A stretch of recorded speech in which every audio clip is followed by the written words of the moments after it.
Just want to make sure we're good here as we get started. You're watching this get started. Hope you're watching. Yep, there we go. We're good. Hope you're watching. Yep, there we go. We're good. All right, what's good, y'all? Welcome back to the Playmakers Corner podcast. What's good, PMC fam? We got you with another live stream here today, but it is not women's flag football. I'm going to go ahead and edit that because, Cody, do you want to tell them when we're going to do women's flag football recaps and all that great stuff? Yes, those are going to be on Fridays now. So basically right before all the big games of the weekend. And a little bit, after some games are played during the week, whenever that does happen. But those are going to be on Fridays now. And our film breakdowns / request episodes / best of the rest, etc. Those are going to be Mondays and Wednesdays. So on top of listening to, the podcast version of this stream, which thank you for listening, there's also going to be a best of the rest episode out by the time this is released on podcast platforms on March 2nd. But if you're here on March 1st watching the stream with us, welcome, and thank you for stopping by. Boom. There you go. We'll give it a couple minutes. We started a little early. Just wanted to make sure we got some stuff going here and whatnot.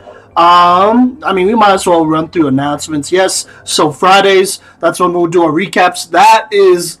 I know we've been moving around these NAIA recaps kind of a lot. I feel like, we've only done one.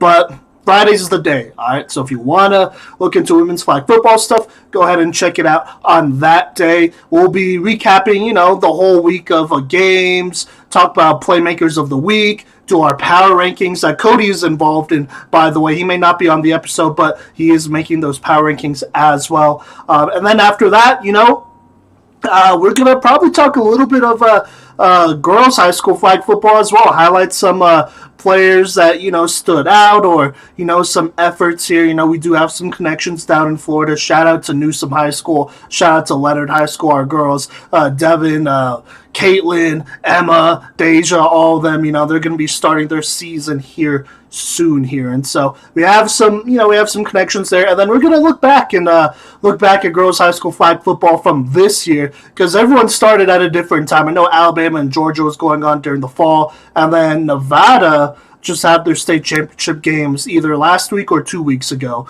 at the time we're filming this. So we'll talk about those players that stood out there, players to look out for, some potential recruits that might stand out on the next level. So there you go. That'll be Fridays. And then Mondays and Wednesdays, we're going to keep it going with these best of the rest series. So basically, players that did not make our top 5 seniors list, they're going to be on these episodes. These are the players that we mentioned in our honorable mentions. And so myself, Cody, and Mason are going to go through and go ahead and break down the film of these players. We go, I want to say 4 to 6 players deep on these episodes. So there's a lot of players we talk about, which is a good deal because there's a lot of situations that they're in and a bunch of different stuff that they talk about. What is that? So I do 6. I do 6 too. I'm mostly calling out Mason. That's what I'm saying there. But that's okay because it's hard to find, a whole bunch of lineman films. So if you are a lineman, make sure you're staying on top of that. That is a great segue for another announcement. Go ahead. We've been looking through our request spreadsheet, and I'm telling you, this is not as big as it's been in the past, and I know a lot of you guys have requested film breakdowns before, but go ahead and go to the link tree in any of our social medias. It's the very first link, and you fill that out. It's a questionnaire, and that helps us put you on the list to do film breakdowns. We have a lot of underclassmen, which we're obviously excited for, but we do want to help out as many of these seniors as possible. So if you guys can submit your films sooner than later, then there's a higher chance that we get to all the seniors before May, obviously, when the senior class will be graduating. So yes, go fill those out if you want your film broken down. Especially yes. Seniors, go do it now, yesterday even. Yeah, no, for sure. It's never too late. We're always open to do that. Seniors, they get first priority for us. So there you go there. And then if you have filled out the form, we haven't forgotten about you. Your name is on there. If we don't do it on a best of the rest like series, that excuse me, then we'll get to it eventually here. So just be patient. You know, we're trying to get through all that stuff here in March. So that way, you know, April, May, we're talking about the future here. Talk about some players that will take the place of some of these seniors. So yeah, but Cody, anything else you want to go over before we get this thing started? I don't think so. Yeah, just get those requests in as soon as possible because we only have like basically 3 more weeks, month tops of these best of the rest episodes. So that entire month of April, we plan on doing, request breakdowns and stuff like that. And seniors, make sure that you give us enough content for that entire month. Yes. All right. Well, there you go. Now, speaking of the future here, we talked a little bit about that. We're going to talk about 2 quarterbacks here who are the future of Colorado football. But real quick, before we do talk about them, if you haven't checked out our DJ Bordello and Beckham Kritza film breakdowns, go ahead and check those out. DJ, he's an incoming freshman. Beckham, he will be a sophomore this next year. Now, these 2 quarterbacks that we're going to talk about here, Cody, they're a little bit older than Beckham and DJ here. Cam Cooper, he is a quarterback from Pine Creek High School, I believe class of 2025. He was a freshman this year. Yep. I don't know why I had to wait on that, but he was a freshman this year. He is a freshman this year. And then Blake Palladino, he's a class of 24 quarterback as well. He was a sophomore. So both of these guys have plenty of football ahead of them, just like DJ and Beckham, both a little bit more experience. You know, they both got some significant varsity play here, or at least a good amount of varsity play for being so young. But to start this out, let's go ahead and talk about Cam Cooper here from Pine Creek High School. I want to start with him because I actually did his film breakdown. I want to say it's almost a year this time last year. That's Playmakers Corner Request Part 29. I broke down Cam Coop's film along with Ramon Pacheco, Justice Nicholson, and then a shout out to our homies out in out in Georgia, Jalen Jordan from Houston County. He's a big boy D1 type of guy, and so I just want to show him some love. We've been following their season as well. But if you want to check out his OG film breakdown, go ahead and look at that. But I went ahead and listened to it, and I wrote down all the basic points that I made. I didn't take too long when talking about Cam Coop here, at least not as long as I will tonight when breaking down his film. But strengths, basically, I praised his accuracy. I said, he has the ability to throw a wide variety of routes.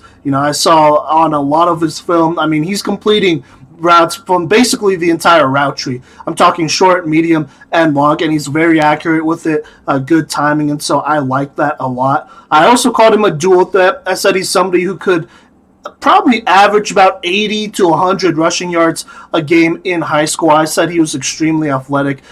He's somebody that is a true dual threat. He's just a great athlete, and so you really can't get past that. That just popped off the screen. That was one of the first things that actually popped off the screen to me. And then this was right before I talked about areas of improvement, but I did say how I looked at some of his middle school film back in the 7th grade, and how I noticed there's a little bit of a hitch. Not even a little bit. It was a very noticeable hitch. And so I made a note of that from 7th to 8th grade, that there's that hitch. But looking at 8th grade film, at least I think it was 8th grade film, his throwing motion got a lot more smoother. That hitch wasn't as noticeable. We'll talk about that more when we look at his gameplay here. You could still see some remains of it, but it wasn't anywhere near to where I was concerned about it, and I was like, oh, that might throw off the rhythm in some of his throws, and that's definitely a problem on the high school level, probably college level, for the most part. And so I talked about that, but I did give him praise, said how he worked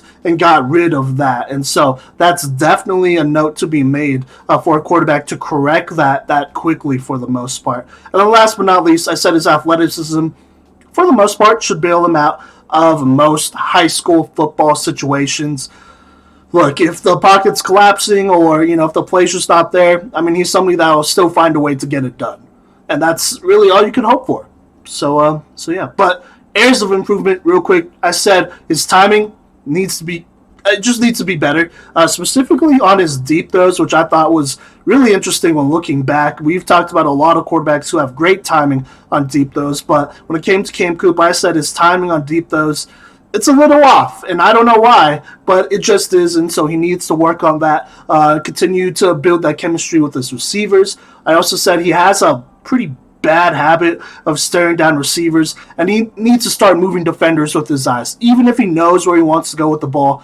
I mean, you need to move defenders with your eyes, not just look down a route the entire way through. And then last but not least, this is kind of part of it, but I said I wanted him to continue to look at film so that he could get more surgical with his progressions. I actually shouted out Newsome's quarterback, Devin Silvestri. I believe we interviewed her sometime this time last year, and I said, how she talked about how film breakdowns and all that stuff was bread and butter to her, and how she relied on film and all that to take apart defenses. And it's not just about scoring to her, it's about taking apart a defense in a very detailed way. And obviously that helped her out because she did end up winning state last year, and she also won female football player of the year, which it's not a bad thing. That's pretty good, and so there's definitely a lot of lessons to learn from those type of caliber players here. But there you go. That was Cam Coop's film breakdown from last season. Cody, what do you think about that? I didn't get a chance to really watch his film to the same level that you did, but these sound like things that a young player can typically struggle with, honestly. And the most exposure I've gotten of Cam Coop is recently over this off season, where like we announced on this show, where we've seen both of these quarterbacks put in work for these 7v7 squads. Cam Coop for Team Full Gorilla and Blake Palladino for the Ducks. So, that's been my biggest exposure for both of these guys. And so I'm just really excited to dive at their high school film and kind of take a look at where they were in pads, because it's a different ball game going from sevens to in pads. So yeah. Oh. Yeah, no, absolutely. Absolutely agreed. And Cam here, he made some pretty good some pretty good progressions here going into his freshman year. Like I said, he got varsity snaps there, and so you really can't complain too much about that. But without further ado, let's go ahead and hop into the film here. Here with Cam Coop, I'm just going to say this right now. So he does have two highlights that we're going to look at. Both of them are about, it'll get to about 5 or 6 minutes long. Obviously, we've seen him play in person, and so, we're going off of that knowledge as well. I've been to at least 2 or 3 of his freshman games, I want to say. And then I was also at the playoff game where he started for a whole second half and got Pine Creek to the next round of the playoffs. So I've seen a bit of Cam Cooper here.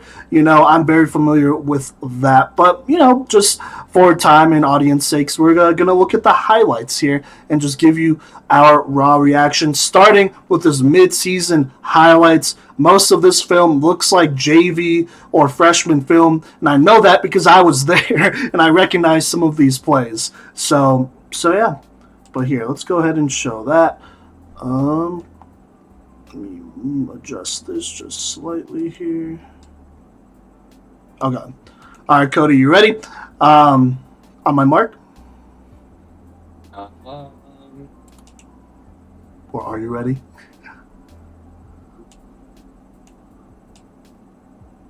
Okay, we're ready. Okay. Here, my bad. I'm making a couple adjustments real quick here. All right, say less. 3, 2, 1, and go. All right, so this is mostly his freshman highlights, JV highlights for the most part here. Going deep already. Not bad. No reaction out of Cody. I said I like it. Okay. I like that strike over the middle. Yeah, I think that his drop back is pretty smooth, honestly. it is. Okay. That was a great throw. Interesting throw. It's just a good. I mean, it's a good throw. Timing was off, but that was a good throw, though. He still got it over the defenders, which I like. Yep. All right, we have a little bit of a quarterback power here. I mean, this is his athleticism. Oh my god. Yeah, he's out of there. I think he's out of there. Okay, yeah. Yeah. It wasn't fully sold, but he ended up making it out of there. So.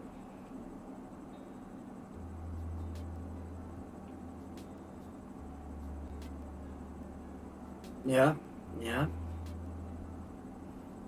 I think you can see kind of in this film that, you know, the timing isn't perfect, I wouldn't say. At least on some of these deep throws. Yeah, on some of these deep throws where receivers kind of look like they're waiting. And I think that gets reflected in his varsity stats a little bit here. That's that a we'll nice take a look touch, at. though. Yeah, that was not nice in the back of the end zone. Red helmet team. Nice. Oh, look at that. Ooh.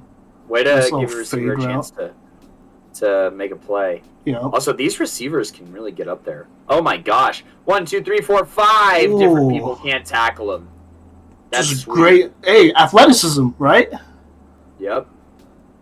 Eyes downfield. Look Nice at that. job. I really like this play. Okay, hold up. Can we watch this here? Yeah, here, tell me the time. So, at exactly like 2 minutes is when this play starts. Okay. Yep. So, the defense here, they're bringing 5, it looks like. And so, because of this blitz, you know, one guy gets through it, is immediately in his face. I mean, if you pause it at 2:02, this looks like a lost play. It really looks like a lost play. You have 2 linemen looking backwards.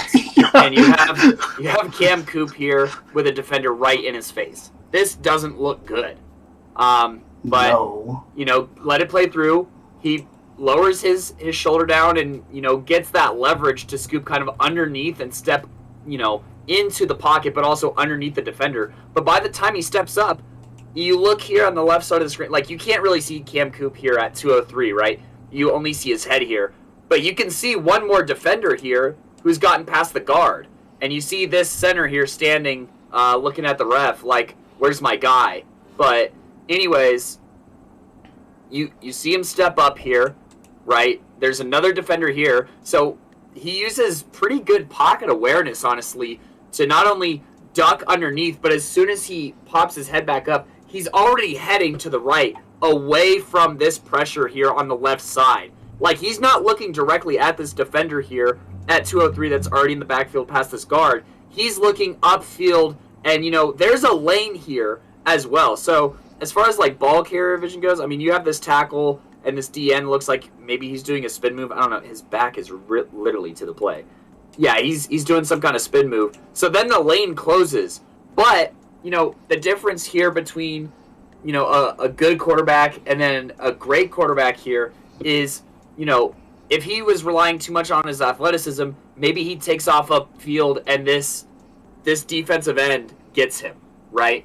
Yeah. Because if he's just running for his life, then he probably gets tripped up by this guy, maybe gets back to the line of scrimmage, maybe gets a couple of yards. But instead, you know, he ducks under this defender here, right? Zip, he steps up right, and his eyes are downfield.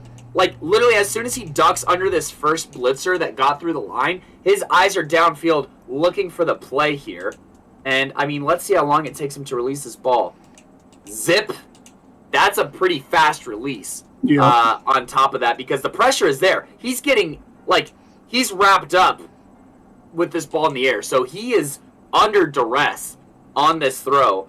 And I still think that, this ball has great velocity on it. It's not, a gimme throw. Like, this receiver is open. This receiver's open, but he's not wide open, right? There's a cornerback here, and if you're throwing on the run, this could be an interception for a lot of quarterbacks who just sail this over their wide receiver. But not Cam Coop. And I just really wanted to take time to appreciate, his pocket awareness, his pocket movement, and, his throw on the run. I think that this is a great showcase of all those, and it just reflects a very, very smart football player. And that's not something you see out of a lot of freshman quarterbacks, if any. No, not at all. I mean, it's flashes like this is why, we're excited about him moving forward. I mean, look, I said this. I said his athleticism should bail him out of most situations.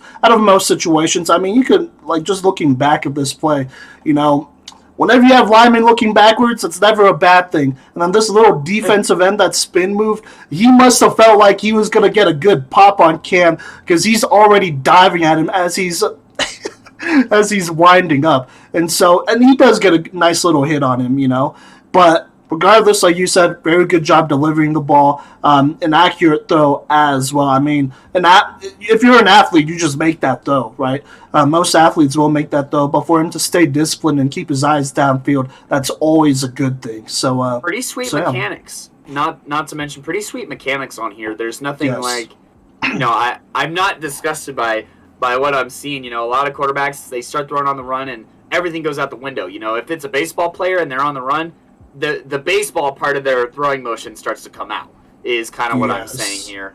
And or just the sloppiness. If they're just QB, then maybe some of their earlier mechanics start to show themselves. So like in this situation, what you were talking about, a lot of quarterbacks, when they get flustered here, maybe they would see something like the huge hitch that you talked about in his 7th grade film. Mm-hmm. But Cam Coop doesn't do that. It's clearly addressed by this point in his career on this JV or freshman level, because the release on it is just super fast and it's got a lot of velocity on it. Smooth. And I'm just very impressed by that throw.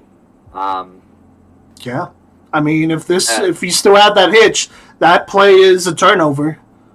I don't see how it's a positive play unless he runs, which maybe he gets 2 yards, but I mean, who cares? It's 3rd down. You need to get the first down, so good situational awareness, knowing to throw it as well, because some guys, especially young guys who are athletes, their natural instinct is to go ahead and run it, even though it's 3rd and 10, basically. Yeah, a little bit shorter. I mean, like 3rd and 7, but still. Just good awareness here from Cam. That's what you'll like to see here. Like I said, this was early on in the season. This highlight reel was posted September 30th. And so, freshman quarterbacks, they go through a lot of learning throughout the season, but to see this kind of early on, that's always a good sign. So yeah. But hey, let's keep this thing going. Next play starts at 2:12 if you want to get set there. All right, ready? 3, 2, 1, and go. I think I was at this game. I lofted it a little bit. The timing and even the placement, I don't like how towards the middle of the field it went. Oh my god. Oh, shake and bake on that linebacker. Goodness gracious. If you get your ankle snatched by a quarterback, what are you doing, bro? Honestly. No disrespect to Kate. Oh, this was a good throw. This was a good throw right here. Here, let's go back. Let's go back and look at that. So it starts at, or like his throw really starts at like 2:34. Yeah. Yeah, let's just go to 2:30. All right, okay. Ready? Look, I'm just gonna keep replaying this though here. They're obviously taking a deep shot because of how deep he's dropping back, and then this is low key. I'm just gonna go back just a little bit here. The subtle movement here to kind of take that quick step up and release it is very good. Yeah, to step in where his tackle is. Yes. That's what you're talking about, right? Help out your lineman, right? Because the other thing he could have done is just roll out straight this way and then try to throw this corner, get sacked. Which is hard. Yeah, no, I mean, you'll probably get sacked, but also, I mean, some athletes, I mean, they'll feel like that, they should outrun a lineman or a blitz or whoever, and probably can, but this is just a good subtle move here to kind of just take that extra step up. Be patient with it, right? No need to rush the play. If it's open, it's open, but you got to make sure you deliver it right here. So yep, there you go. So he takes that step up. Or you not, notice I that don't he know if he slips takes a little bit. Here, let me see here. Just a little bit. Look at his right foot. I think he was planting, though. Obviously, he was coming back the other way across the field, trying to step up or step in. He was stepping. Well, he stepped into his throw regardless. Maybe not stepped up in the pocket, but still stepping into that throw. I think some quarterbacks, at least young quarterbacks, would just naturally kind of fade a little bit backwards here and then try to throw off their back foot or something like that because they feel that pressure. But it still takes some patience to kind of set after you slip and then deliver a great ball here, which is on time. This is to the corner, so this is just a good ball. That's right a perfect throw. That's a perfect throw. Bad coverage by Vista Ridge. I'm just going to be honest. I'm sorry, but no. Look at number 1. You can see him lose him. Yeah, no. Oh, that's a great route by number 13 here. Honestly, the guy who catches the ball, that's an awesome route. It is. You don't a good see route. that on the lower level either. So just go and keep playing this. The only critique I really have on this, and he was able to bounce back from it, is I think that the reason that he kind of slips here a little bit is his base gets a little too wide. But I mean it's a rollout, so it's susceptible to happening, is what I will say. But I mean at the end of the day, he was able to reload and throw the dart all the same. So just good patience, and then good timing on this throw too. That's an accurate one. All right, I'm at 240, Cody. All right, hold up. Okay, on your thing. All right, 3, 2, 1, go.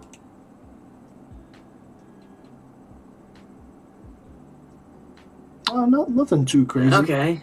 Ooh. Yeah. Hey, this number 13 is kind of nice though. Yeah. Oh my God. Oh, nice. I almost wanted to watch that again, but we'll be all right. This was okay. This was just nice here. I mean, all right, you're talking about the rollout left, right, against. Gosh, is this Vista Ridge still? It is. Bro, this was a blowout. Secondary coach, bro, get it together. 256, by the way. All right, ready? Yeah. I mean, look, on this play, this is just a good throw. Look, he has time to set and throw, so that's probably my only thing. Like, hey, you don't need to rush it. There's nobody, really that much closer to you. But, I got to give you credit. This is a highlight reel type of throw off your back foot towards the corner of the end zone because you don't want to throw it to where he's at right now because your receiver's going to catch it. Quarterback working left, too. Yes. So he's working against the grain. I mean, like I said, I would rather have him set and throw this. But regardless, I mean, it's a highlight throw. He aims towards the corner of the end zone, and this is a small detail here, but he aims towards the corner of the end zone instead of where the receiver is now, because if he throws it to where his receiver is now, he's going to get popped, right, by somebody probably. They kind of gave up here and pulled up, but still, though, this is a good throw to the corner here. Protect your receivers. That's an underrated thing when it comes to playing quarterback. I think some quarterbacks are a little bit too focused on just getting it there, and then they expect the receivers to make the catch through, I don't know, getting hammered in the head or whatever. My kidneys and my brain can attest to that statement. So shout out to Cody's Arapahoe quarterbacks. God bless our quarterbacks who don't kill us. That's awesome. Always. Are we resetting at 304 here? Yeah. Oh, all right. Let me go back just a little bit here. Alrighty, 3, 2, 1, go. So, read option here. His agility good is footwork. special. Yeah, his agility is pretty sweet. Oh, what was that heel tap, bro? Come on. He's trying to dead leg him. That's okay. Oh, my sweet. Oh my God. Got the first down, so that's good. Yeah, we won't replay that for the respect of that kid, but God, his agility is real underrated. Like his I top love end that he speed is has a lot of big. his running film here. Yeah, like his top end speed is obviously, you know, a big deal. But like the My fact man that he put a can make QB players sneak in miss, here. that's pretty good. Oh yeah, so 2 different Vista Ridge films, so that's got to be JV and freshman probably. Yeah. All right, so there you Okay. go. Let's go ahead and look at varsity highlights here. I mean, nothing too crazy. So to kind of just give some background to this, I know we did get into some games. At the end of a couple of his of Pine Creek's varsity games, at least that I remember, and then he did start basically a playoff game and a half. JoJo Roy, their starting senior quarterback, went down with an ankle injury against Loveland. And Cody, we've talked about Loveland a lot. I mean, they have an excellent defense led by Ian Loomis, who was our #1 rated inside linebacker in the state of Colorado. So obviously that's extremely intimidating. Also, they won state last year as well, and so Loveland was a good squad and kind of a tough assignment to just walk into and play in his first playoff game. And then after that, I predicted Loveland to win that game. Yeah, so and that was a close one. They were legit. Yeah, that was still a close one regardless. And then Pine Creek would go on. They'd play Chatfield. Against Chatfield, Pine Creek was leading. But, a couple of turnovers by some young Pine Creek players would end up losing that game. And Chatfield, as we all know, would go on and win state. So Pine Creek was definitely in the mix here. Let's look at the varsity highlights here, and then I want to kind of throw out a quote that I put out there in Cam Coop's film breakdown here, but from last year. But Cody, are you ready to go here? Yeah. All right, ready. 3, 2, 1, go. All right, so varsity highlights, no freshman JV stuff. This is against varsity level competition. Keeps his eyes downfield. Oh, what nice. A strike. That's a good throw. Do we want to watch that? Do we want to watch that? Yeah. Here, tell me where to start here. That's a great way to open up. Okay, here, let's take a look here. Because this video is only 2.5 minutes, so we're not going to be here for too long. It'll be okay. But it's right at like 5 seconds, okay? So first off, this snap is a little bit right. Yeah. And this, okay, not even a little bit right. That is pretty right. And, this may seem like a really weird thing to focus on or fixate on, but this is a freshman quarterback in his first start against a solid team, okay? This could be enough to throw off a quarterback and throw their poise and their confidence off. You know what I mean? Like, a lot of young players, if one thing doesn't go according to plan, then how ready are they for it? Okay, also, let's see. What a pocket this line creates, by the way, and this tailback picks up. So, he's looking around. Oh, no. Here comes the pressure off the edge. You've already had a couple of seconds to throw here. So, no one's open. He's going through his reads. Shrugs off this end here. So, first off, just great body control and leverage here at like 9 seconds where he makes this guy miss. Then, does he double clutch this? He clutches it. I don't think he. He just throws. He's getting set to throw here. Yeah, he's just getting set to throw, so that's fine. And he steps up as much as he can. He's just in a position where you can't mechanically make a normal throw. You know what I mean? Like the window and the enclosing defenders, it's too small to step all the way in. So he has to throw this like off of his front foot. Like you see the hop that he does, Simon, with his back leg. He kicks it out, and it's like. This is normally something where I'm like, what are you doing? But he has no other choice here. And this is a defense that'll rock your world, okay? So, and then just a perfect throw down this right sideline, right over the timing. This isn't even bad coverage. Like, if you pause it at 13 seconds, look at where this cornerback is, look where the receiver is, and look where the ball is. That is just, it doesn't get better than that as far as throws go. That's next level. I don't know if this was Loveland here, because I feel like I would remember this. Wait, is this... I think this might be Chaparral. Yeah, that's what I was going to say. They have some great athletes on the defensive side of the ball. Braden Monroe, Kylan Wilson's on the defensive side of the ball. And I saw this exact same defense give Beckham Kritza fits. Yes, a So, fellow freshman quarterback. you know, it's no joke here. And I mean, look, timing was a huge concern for us, but the timing on this is just... Oh, it's beautiful. Honestly. It is. It's just a really good throw. Good job evading that defensive end. Really, that was the only guy you had to evade. I mean, you just evade that guy, then step up. And then right here, it is at, hey, quick release, corner of the end zone. Boom. Trust your receiver to go get it. He does. Outruns his corner, basically. And boom. That's just an excellent play there. All right, Cody. I'm at the 15-second mark. Okay, hold up. Let's go 14-second mark. All right. 3, 2, 1. All right, roll out left. Oh, yeah. Good placement. Oh, my Lord. Oh, this is against Chatfield right here. Yep. Oh, I see here. Let me just go back. I just want to look at it. I'm not going to critique it quite yet. Let's go back to 23. I want to look at what he's looking at. Do they only release 2 receivers on this? What kind of play? Hold on. What kind of play is this? Chatfield is dropping 6 back, and they have 2 receivers on this. So that's interesting. But anyways, outside of play design. But it's like max protect, and you have 2 receivers. That's not a good play call. Protecting 2 receivers against 6. Look, for the play call, this is as good as you can do. On 2nd and 19. On 2nd and 19. Do you see this?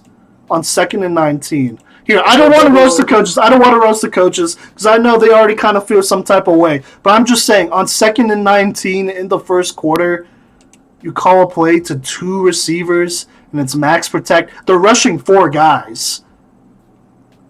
Like, Pine Creek's linemen are arguably more talented than them. But whatever. Here, let's just look at the play. I mean... I like it. So this one, I don't know if he was supposed to run a hitch or whatever that was supposed to be. I mean, he still delivered the ball. That's what matters, right?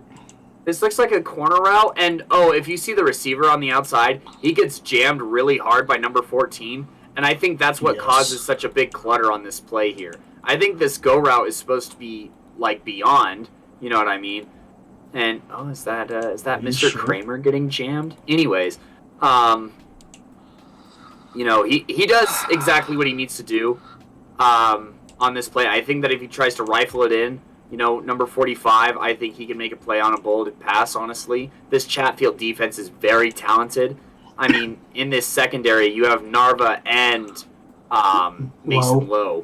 So you got to be careful. And I love this pass. Honestly, I like for the hand he was dealt, that's exactly what you needed to do on this play. This was the only option, and he succeeded. That's my take on this. You're right. I had to look at it again. I was like, that doesn't feel like the right play here. Because if 14 was paying attention, he should have picked that, to be honest with you. But instead, he's way too physical with this receiver who doesn't have any space. 48 should be at the first down line by the time this throw is made. That's the receiver getting jammed to all heck. You mean 14? He should be way past this corner route. You know what I mean? Like, the corner route is past this go route, and that's what makes this play look so weird. This go route should be at the first down already, and it probably should have taken a safety with him and this cornerback. So then you have one-on-one with this corner route. But this great jam by number 14 here messes up this play, and Cam still just delivers an absolute dime here. I like it. I had to look at it again. That's why I wanted to look at it again, because I don't think this was Cam's fault. I think it was a good throw, but not the greatest play design. So we'll talk about that later here. All right, I'm at 27 seconds. Okay, let me get back there. Okay. All right. 3, 2, 1. Still made a play, though. Oh, my gosh. These receivers get thrown off their routes so hard. Jeez Louise. Nice. Oh, yeah. Is this Zion here? I'm watching this again, by the way. Oh, my bad. Here, let me go back here. His max preps is just straight up wrong, by the way. Well, yeah, I know. But anyways... this is a strong catch here. I mean... Well, okay, so look at this. I mean, look, he tucks it, ready to run. So first off, he's ready. But, I mean, look how smoothly this goes from pass to run to pass again. Like, he pulls it out of that little, that carrying Position. and just makes an athletic throw and play here. And it's like, could this have almost been picked off? Yes. Okay, here's something that I'm going to talk about here with Cam Coop. Real quick. Obviously, this is a great play. However, a lot of his passes have a lot of arc on them. And the reason I bring this up is because right here, I think this pass should be lower, and I think it should be a little bit closer to the sideline and just have more mustard on it. And so when I'm seeing, these arcs a lot of these times and a lot of these touch throws have a place, but I don't think this is the place for a throw to have this much touch. I think you should be throwing it way harder, honestly, and this should be like an absolute bullet. Like, think of Keegan Patterson making this exact same throw. You know what I mean? Right. And how different that looks. Yeah, low-key, you want to take your receiver's hands off right here towards the corner because this isn't a bad throw. I mean, he still gets enough on it, so it gets there. It's a jump ball opportunity. But ideally, you put it kind of towards here, like you said, Cody, towards the sideline so that his even body... towards the pylon. Either way, just towards the sideline so that the receiver's body could, protect the catch, right? Because when he's kind of facing you, the quarterback, like this... Here, let me just play that.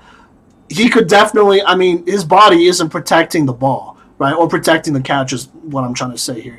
And so that means this guy right here could still make a play on it because he's turned towards him. But if he has his back turned around and the ball is right here, then boom, his arms will have to go around his body to contest that. Also, which is you could probably either a penalty or just a touchdown. Yeah. Also, you could kind of tell that this guy's a linebacker. Or he plays like a linebacker because a real DB would go for the hands here and contest that a little bit better. But regardless, it's still a score, and this is a close game here at this point. So, yeah. But anyways, I'm at 37 seconds, Cody. Okay. 3, 2, 1. So this is Loveland. Yep. This was a nice little scramble right here. Gee, I can't believe that just worked. Nice play fake. There you go. Okay. That's a good pass.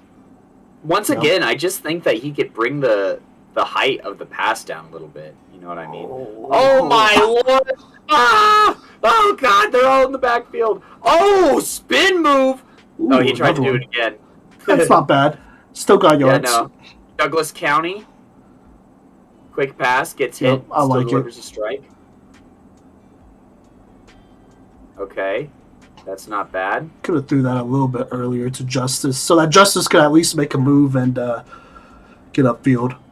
But still got there. On this read option here. Oh wow, that block though. He's trying to dead leg a little too much, IMO. Oh god, this hitch needs to... Okay, so here's a critique part, alright? At 132. Look how long this ball takes to get here, bro. Yeah. Okay, a couple of things. First off, this throw needs to be outside. Okay? You want your receiver to catch this so that they're naturally turning towards the sideline and getting upfield.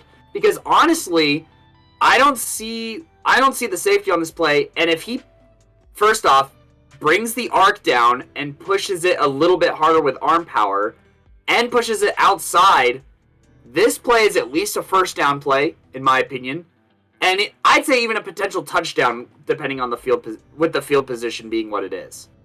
And if this receiver can get upfield faster than the angles. But I'd say that this is my biggest notice of Cam Coop's game, is just this arc here, getting in the way and preventing plays from being cleaner or more dynamic. I mean, really, you gotta just zip this thing, man. You gotta push this harder. I can't stress this enough. And then, I think, the placement, that's kind of what you would expect from a freshman quarterback, so I'm not gonna ding him too hard on it, but varsity level quarterbacks, you're pushing that more towards the number 30, so that your receiver can catch it kind of outside here and then get upfield, right? But yeah, this is my biggest critique of Cam so far. You have got to push this ball outside, man. Well, here's my thing. I mean, you talk about the arc. I mean, there's that as well. I'm kind of looking at this. Look, when he's coming into these games, it's not like he's like warmed up really or started. Like he's coming in like the fourth or third quarter, and so this is where I'm going to give him a little bit of leeway here because it kind of looks like this ball slips when you're on some of these throws. The ball slips out and gets away from him just a little bit, and that's why it floats. It could just be better, and he'll get better. I'm not super concerned about it, but you're right. He arguably, like you said, he needs to, well, not arguably, he just needs to throw it quicker, right? Throw it quicker, throw it more towards the outside. Throw your receiver into some space, right? Throw your receiver into some space here so that he could go ahead and make a play here. And if your receiver has to run a little bit, that's fine, but it could either be a 20-yard gain for the receiver or he gets hammered by this corner and loses a rib. But that's how I would explain it to a receiver, because I know some receivers will be like, "Oh, why didn't you just throw it on me?" Like, no, bro. Sometimes you got to go run for it and get into space. And so if I'm Cam Coop and I'm talking to the receiving core over at Pine Creek, I'm like, "Hey, my bad, bro. That was not the greatest ball. Got away from you there. But next time, make sure you open up your hips a little bit more here towards the numbers, because it's not like he's." Like his hips aren't exactly faced this way. Kind of standing here waiting for the ball. Yeah, should never be waiting. So that's, there's some communication there to be done naturally. But yeah, you just gotta tell him like, hey, bro, like, open your hips outside, because right now you're facing inside. You're not going to turn around and like make this crazy agility type of catch here. You get drilled here. Yeah, like get your footwork right. So it goes both ways, right? But also, Cam, that's just something that you as a quarterback, you got to tell your receivers so that they know and so that you could get the most out of every play, right? But anyways, we're at 133. Let's keep this thing going here. You ready, Cody? Here, let me get back to 133. Okay. Regardless, it still gets there. It's not like it's a pick, so. Yeah. You want to count us down? Oh, my bad, bro. I thought we were already going here. I always need the countdown. That's my cue. You're at 33? Yeah. 3, 2, 1, go. Okay. Receiver gets lit up. Way to hold on to the ball, though. All right. Back to the Chatfield game. Roll out left. I don't know if they're telling him to roll out left so many times, but him doing it is definitely interesting. Rolling out right here. Where'd the ball go? That's terrible footage, so I'm sorry. We'll just keep it going. Yeah. Yeah, it must have been a catch if it's on the highlight reel. So, all right, little swing pass out here. That's good placement for Zion Hill to go make a play. Getting your receiver in space. That's nice. That's nice. Away from the defense. Yeah. A nice rib pop. Oh, there you go, okay. Justice. Here to all right. 22. Okay. What do you think about his varsity film, Cody? I gotta ask you. It's very limited, right? And it's coming a lot of it at the tail end of stuff. But look, his scramble ability is varsity level. That was one of my biggest questions: is how does his scrambling get affected, and then how does his pocket awareness and movement get affected, right? Because the pocket is so different on the varsity level than it is on the JV or freshman level. It just is. And I really think that it still holds up pretty well here. That's what I got to say about that, is that I think that he still has pretty elite even pocket movement and whatnot here. I do have some concerns about some things here. And yeah, so Simon and I, okay, for the fans this episode, we actually have our rubrics right next to each other this time, and I think that you guys are going to be able to enjoy that a little bit here. Sorry. Oh, here. It's sorry, really I'm playing the highlights while we talk about it, but I'm going through and filling mine out right now. It's really hard to judge the decision-making skills because a lot of these are one-read throws, which I do love that the coaching staff gave him, that that, like, it's adapted for a freshman quarterback to come in. You know what I mean? Yeah, no, for sure. We're also going what we saw at Team Full Gorilla tryouts and in game. I mean, when we watched him, he looked like a smoother passer, right? He did his thing over there. I know at one of the competitions, like he didn't throw an interception or really that many completions, like maybe one or two completions during the whole tournament, which was kind of wild there. So I just want to give him his praise there because we have seen him live as well. So I'm kind of going off of that. I'm looking at his film obviously right here, but also I mean I made a lot of notes during the season as well. As well, sorry, I'm trying to create as I go. As well, so that's kind of what we're pulling off of here. Oh, by the way, I don't think I said his frame. He's 6 foot 185. Which is I mean, awesome. I've seen the guy in person. He might be closer to that 190 200 range IMO. That's just me. I just kind of feel like he might be a little bit bigger than that 185. So yeah, but I mean, still, that's pretty solid. I'm trying to remember. I mean, most of our senior quarterbacks were kind of in that range, and so I'm going to give them a rating that kind of fits that for now. But Cody, while the highlights are playing for the listeners, for the fans here, let's go category by category, talk about this stuff real quick here. So, for those of you who are new to our film breakdowns, we have 10 categories for each position. Obviously, it's different for each one. And then we give them a rating 1 through 10. Just to let y'all know, I mean, I would say a 7 to an 8 is about a 2 or 3 star rating. 8 to 9, there's a lot of variety there, but that's a solid 3 to 4 star. And then 9 to 10 rating, that's about 4 to 5 star type of talent. And so that's comparing them towards other guys in the nation who are kind of in that ranking, in that area as far as that goes. Cam here, I mean, look, we're going off of film from, varsity, freshman, JV, TFG, 7-on-7. I know a lot of people have opinions about TFG and 7-on-7. That's fine. In our opinion, 7-on-7 helps a lot, especially when it comes to evaluating quarterbacks because you get to see them throw kind of a wider variety. And you take out the lineman part of it, and really you're just looking at them throwing against coverage, right? And so that's not the worst thing when it comes to quarterbacks here. But let's go ahead and hop into this. Let's talk about arm power here. Cody, I'll let you talk about why you gave him your rating first, and then I'll talk about mine here, just straight up.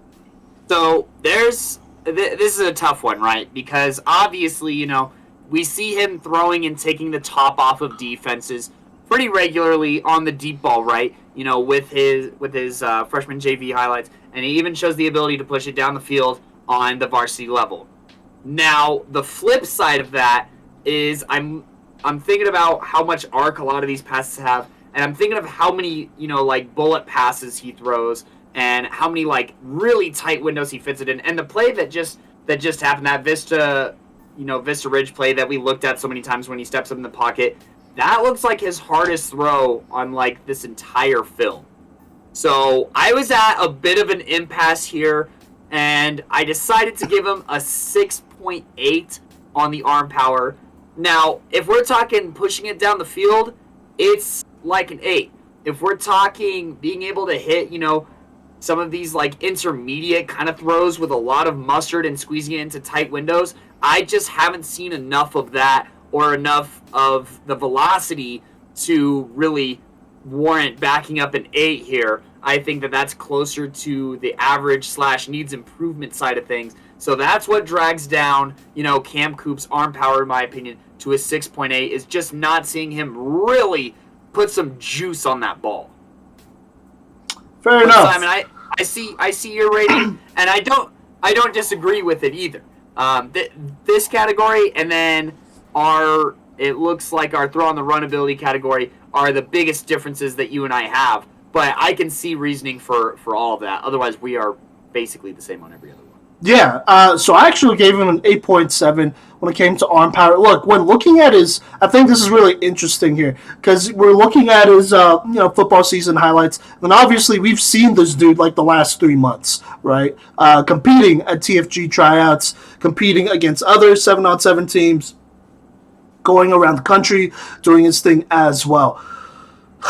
I'm like, it's weird because his 7-on-7 film definitely looks a little bit better than, oh, my fault here, than just straight up like some of his football film here, which is fine because as a player, as a young football player, I mean, you're getting better, right? You're getting better. You're learning some new things. You're learning, like, hey, I need to put a little bit more on the ball here, a little bit more there, and it's different playing in pads compared to not in pads. But legitimately, I think when it comes down to it, I mean, you look at the 7-on-7 film. He doesn't have a noodle arm, right? Not at all, because he fits into some pretty tight spots here. And then also, like, just as far as stretching it downfield, there's one highlight that I'm thinking about. This was during tryouts, I want to say, where he has a player open down the field. It's a post route. It would have split the two safeties, and he delivers it beautifully. It's at least a 50-yard throw here, basically, and it's pretty effortless. And it's on the money. It's great timing, all that great stuff. You love to see that. And so because of that, that's why I gave him an 8.7, because he does have that ability to kind of just flick his wrist and let it go. I think when you look at some of his football highlights here, during the season, I think you could tell he's definitely overthinking, like, how should I deliver this throw, right? I'm just going to throw this out there as well. Pine Creek doesn't exactly throw the ball, like, a lot either. They didn't do it with JoJo. I don't know what they're going to do with Cam Coop, if I'm being completely honest with you, but they don't throw the ball a lot. And so I'm sure there's probably a lot of pressure for Pine Creek quarterbacks to get it right the first time. Or, here's what's going to happen. You're going to end up running the read option. And we saw that happen. Not as much with Cam Coop, but definitely with JoJo Roy. I would say, first off, look at that film breakdown I did of JoJo Roy, the Pine Creek quarterback from 2 days ago. He was part of our Best of the Rest series. But I would definitely say there were a lot of times where Pine Creek, they ran the ball when they could have thrown it. Like they'd be losing by 7 or 14. It's like third down. The defense knows you're going to run a read option or a quarterback power, and they still run it because they can, and they use their quarterback as a battering ram. And that is a big red flag for me there. And so because of that situation and what they have going on, I'm definitely a little bit hesitant about how much leeway they gave Cam, during the season. And that's my opinion. That's not his opinion or any other coaches or whatever. That's my opinion from all the games I saw, and so, and then also as well, I'm thinking back to I think it's the Regis Jesuit freshman game.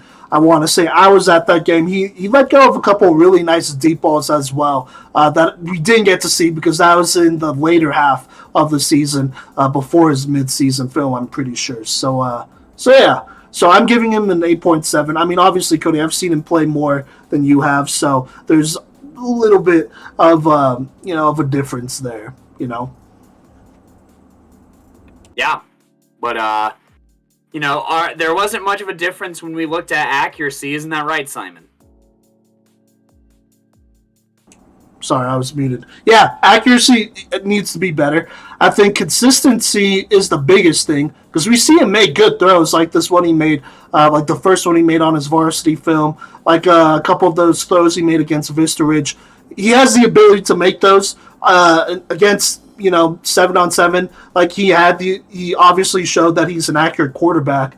Like I don't think he cannot be an accurate quarterback because there are some guys at quarterbacks who are this young who are just not. They don't have that accuracy quite yet. But the reason I'm giving Cam Coop a 6.5 out of 10 here is because of consistency.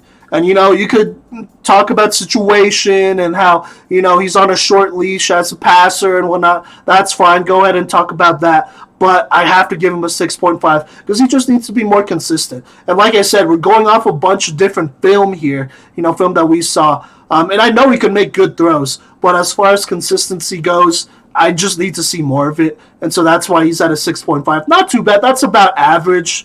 Average to below average. And I think when it comes to a freshman quarterback who's an athlete as well, because I think athletic quarterbacks definitely have this problem more so than anybody else, just being consistent accuracy-wise. That's just where I'm at there. So yeah. But Cody, you gave him a 6.8. I mean, what do you think about accuracy there when it comes to Cam Coop? I mean, I think he's accurate enough. I think that's what a 6.8 means. Is that it's good enough, and it's there more than it's not there. Is kind of my thought process on that. But there's room for improvement. Okay. Well, keeping this going. Gave him both a 5 on timing on throws. Do we really need to talk about this too much? It needs to get better, right? There's flashes. Right? Sure. Like yeah. that throw against Chaparral, that's a perfectly timed throw. But then there's way more going against it. But the flashes is what has me put it at average. But it is definitely something that he needs to work on the most, I'd say, out of all my ratings here. Yeah, no, for sure. Here, let me go ahead and switch over here so that the viewers could see our rubric real quick. But yeah, I mean, it could be better for sure. So that's, I mean, consistency. That's what timing is, IMO, in my opinion. So he'll get there. I'm not super concerned about that just quite yet. But yeah. So all right, 5 there. Overall mechanics, we both gave him a 7.5, 7.8. I think it could get smoother, footwork wise. I mean, just more consistency when the pocket is breaking down and then delivering the ball and then throwing on the run as well. It could be a little bit smoother. It looks really good for what he is, and that's a freshman quarterback. He'll get better. Yeah, he'll get better.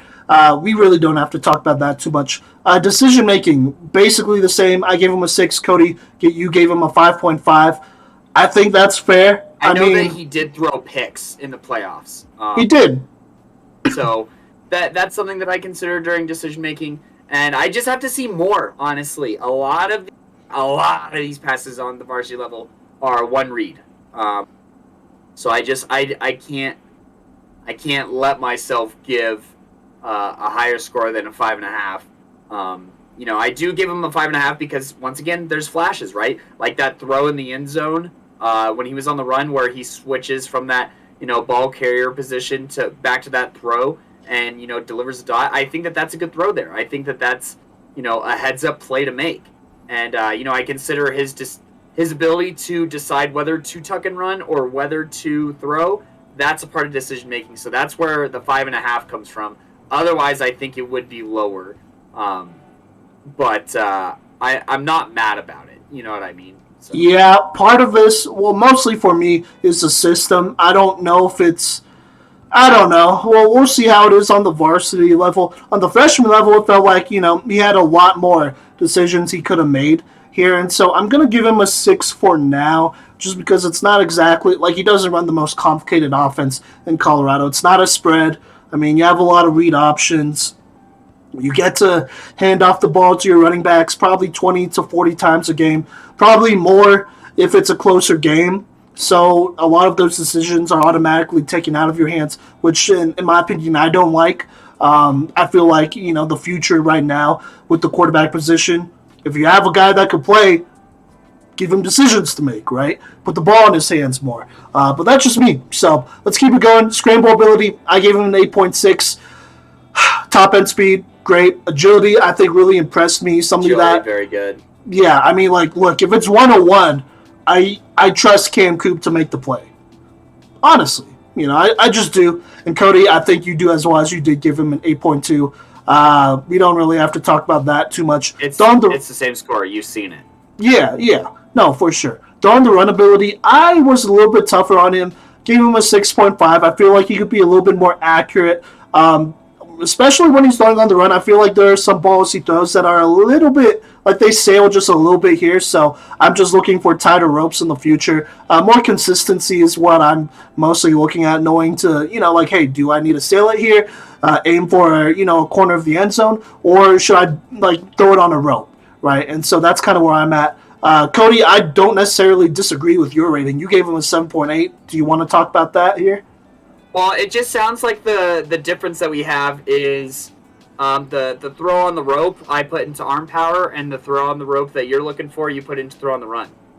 That's really all that it sounds like. So it sounds like the same thing being addressed through both categories. I think for the volume of throws that he does make on the run, it's a pretty substantial volume of throws that he does have to make on the run, and I think that he gets it to where he needs to get it. I think it's a 2-star, almost 3-star kind of level, and more consistency, development, and velocity will help turn that into probably a 4-star trait as long as he works on it. So, Sure. Yeah, no, for sure. And then these last couple categories here, frame and size, I gave him an 8.2. Like I said, 6 foot, 185. I mean, Clayton Jacobs, Keegan Patterson. I mean, I could just go on and on. A lot of those senior quarterbacks, I kind of gave them that height and or that frame grade here at an 8.1, 8.2. So I'm just sticking with that. So there you go. There, Cody, you went with a 7.4. I feel like that's what you went with those seniors as well. That's consistent with my rubric. I even opened up my other rubrics and looked at their height and weight to make sure it was consistent. Yeah, so that's fine. And then last but not least, oh, sorry. Well, did you have anything you wanted to say? No. Okay. Well, last but not least, pocket awareness and movement. Both of us, I mean, I gave him an 8.6 in awareness, 8.2 in movement. Cody, you gave him 8.5 in both. That's basically the same here. I mean, look, this was actually something that I looked at before the season in his film breakdown as a middle schooler, and I would have probably critiqued him a little bit harder. But looking at his film from this season and whatnot, going to a couple of his games, he is very, well, I don't want to say very proficient, but for a freshman right now, he's a lot better than I thought he was. He's a lot better than a lot of quarterbacks in Colorado at this as well, just having great awareness, moving up in the pocket, and then resetting and throwing. You know, it sounds real easy, but a lot of quarterbacks don't do that. They'll rather fade backwards than throw off their back foot, or just straight up roll out right or left and then throw it. You know, and Cam, he does have the ability to do both, but I love I just honestly love the discipline here. Just being aware of the pocket, knowing where your defenders are at, and then just manipulating that pocket, taking those subtle steps, and just delivering the ball, making the right play. So yeah, that's what I really like about Cam Coop here. That's a very underrated trait that will only get better as he gets starts in the future here going in to his sophomore year. Cody, you have any comments on that? No, I mean, just looking forward to Cam Cooper getting more snaps here. I think that with a higher volume, we'll see a lot of these categories climb. I think that's just how it's going to be and how it is, and that's just how quarterbacks operate. So, a higher volume, we'll get to see a lot more. And, with the work that he's getting in the offseason, he's focused on TFG and, just driving these passes in and getting the velocity up. I think that changes him entirely as a quarterback. And, if he's able to just really get his velocity and throw some balls on a rope, that he could climb up to an 80+. I really think that's the biggest thing that could make a jump for him. And I think that just playing with more snaps and more time will improve his decision-making ability. And he was in the playoffs too, right? Like, a freshman thrown into the playoffs, you're trying to make every throw you can to win the game to go to state, right? It's a very weird time to come in as a freshman quarterback, and so I think that his decision-making over the course of a regular season will just automatically grow because he's not feeling like every throw is for state. It's going to take the pressure off of a lot of throws, and it's going to take the pressure off in the playoffs too. I think that just more time in practice will help kind of settle him in, and settling down will help his decision-making jump up probably an entire point for me. So, do you want to, by the way, both I gave him a 73.8. Cody gave him a 72.3. Right now, probably closer to a 3-star type of rating, real close to getting a 2-star rating, but real close to becoming a 3-star here soon. Depending on the person and whatnot, I think a lot of people, I'm just going to be honest, talking opinions and whatnot. As far as opinions go, around the country, in the state, I feel like a lot of people look at Cam Coop and they see Pine Creek. They see the success they've had. They see the players and the talent they have, the big boys they have on front, the solid defense they always have, top 5, top 10 defense in the state. And they're like, hey, Cam Coop, he's in a perfect situation. So, honestly, expectations are naturally higher for him. For him to stand out, he needs to be better than his surroundings and whatnot to really elevate this team. I'm going to bring back a quote that I said last year. Like I said, go ahead and check out Playmakers Corner request episode part 29 here, from last year. But I said, honestly, Cam Cooper and this squad, talking about Justice Nicholson and Ramon Pacheco as well, is probably a squad that could at least win state or go to state one time. I said I wouldn't be surprised if they won state together. Now, situationally, we saw how they used JoJo Roy, how how Pine Creek historically is using quarterbacks who could run and whatnot. We'll see what goes down, right? I think they have the talent to make it to state. They almost did this year. They lost to a team that won it all. And so going into this year, honestly, with Cam Coop, look, continue to work with your receivers, work on chemistry, do your film breakdowns, all that great stuff, right? Film breakdowns of opposing defenses and all that. But also, for Pine Creek, this is something that I'm just going to throw out there right now. I need to see them have a more complicated offense because right now, I'm just going to be completely honest. I don't think that they're using Cam Cooper to the best of his abilities yet. But as the season goes on, as he matures as a quarterback, as the coaching staff trusts him, I expect him to get at least 20 passing attempts a game, personally. And they could do it or they could not. Obviously there's different situations, leading and being behind and stuff like that. But honestly, I do feel like just looking at the way they use JoJo Roy, a lot of those injury issues could have been avoided if they didn't run the ball and insist on using the quarterback as a battering ram, like they did. Cody, I want to let you talk about that as well, kind of just outlook and whatnot, because I know you have been to a couple games, and you also have been critical of teams who may have not used their quarterbacks the right way there. But I'll let you talk about it because I know I'm already going to get a bunch of slack from the Colorado Springs community and whatnot. Yeah, but luckily for me, I don't live there. But shout out to Coach V for always holding it down in SoCo. But anyways, I just got to echo your said. I mean, look, Cam Coop, he's a quarterback that can run, obviously. But I think that we could see a lot of success from Cam Coop as a pocket passer. I really think that he has really high upside. I think that if you give him the lay of the land, kind of like TFG has given him, in these 7-on-7 kind of situations against some of the other best teams in the state. I mean, the 15U team for TFG has been competing against 18Us and winning across the country. And you do that with a quarterback that's able to go through reads, okay? And Cam Coop, he's that guy who I think, if you give him a spread look, he'll pick apart a defense, and he'll take the top off of defenses too. And then from there, honestly, it's hard to tell because we haven't been given a lot of opportunities. But I think Cam Coop is a quarterback who understands patience and will also, just kill the defense with paper cuts until they allow that, big play over the top. Or, he's somebody where you spread it out, and it's like he has the decision-making to know whether to tuck and run it because no one's legitimately open, or keep his eyes downfield. And either way, I mean, look, if he tucks and runs on a spread look, that's a 10-yard gain, literally every time. And, if he keeps his eyes up and downfield, it's potential 40-yard, 50-yard touchdown or, a completion for a first down. He's somebody who can keep drives alive. He's somebody who can be a championship-winning quarterback, honestly. And,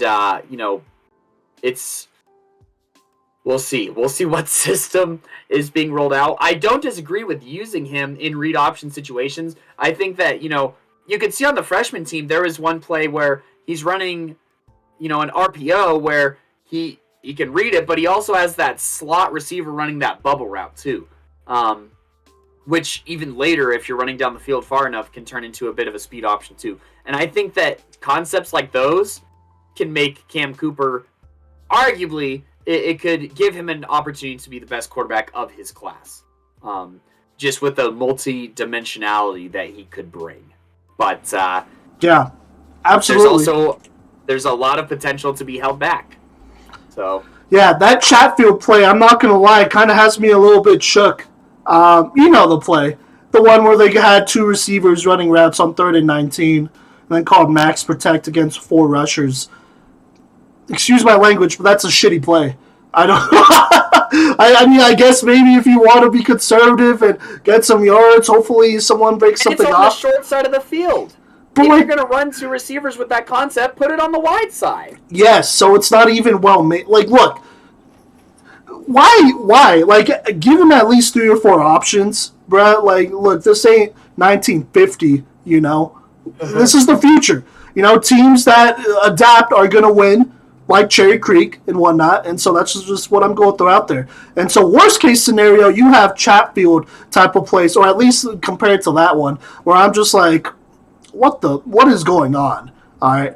But other than that, I think he's a great prospect regardless. I think he's going to thrive in whatever they ask him to do, but you got to know what kind of talent you have. This is a kid who could average 200 passing yards and 100 rushing yards a game, and, you know, probably as an offense, y'all could average probably 30 to 40 again, because I know they have a bunch of big linemen over there. I know they have a bunch of big backs over there. Mason Miller, he's a young running back that comes to mind, you know, and then just more guys out there as well, like Justice Nicholson. You know, he's a guy that could be a really good receiver, running back type for you. I mean, they got weapons out there. Pine Creek's offense has the potential to be the #1 offense in the state of Colorado in passing, in rushing, and all of that. I'm just going to say that right now. They have that potential.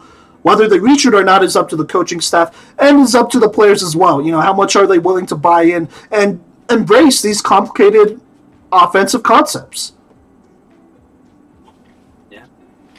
Anyways, let's keep this thing going here. That's Cam Cooper, though. Super excited for bro. He is a freshman, so he has 3 years ahead of him, which is wild just to think about there.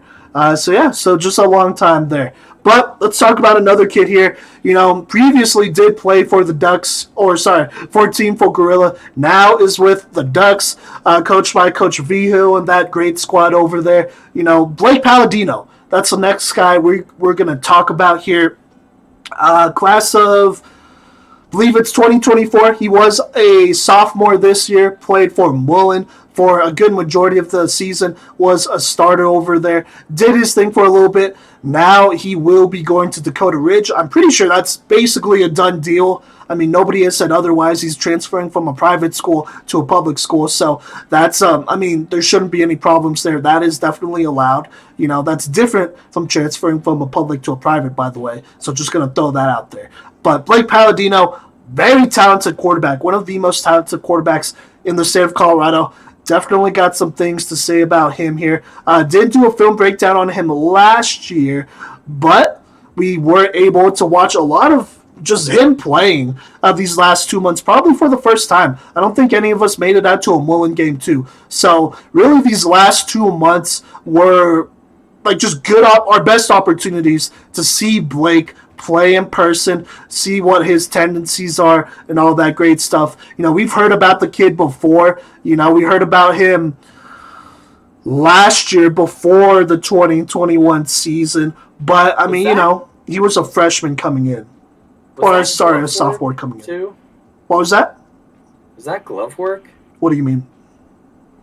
I think our boy over at Glove Work at least told me about him.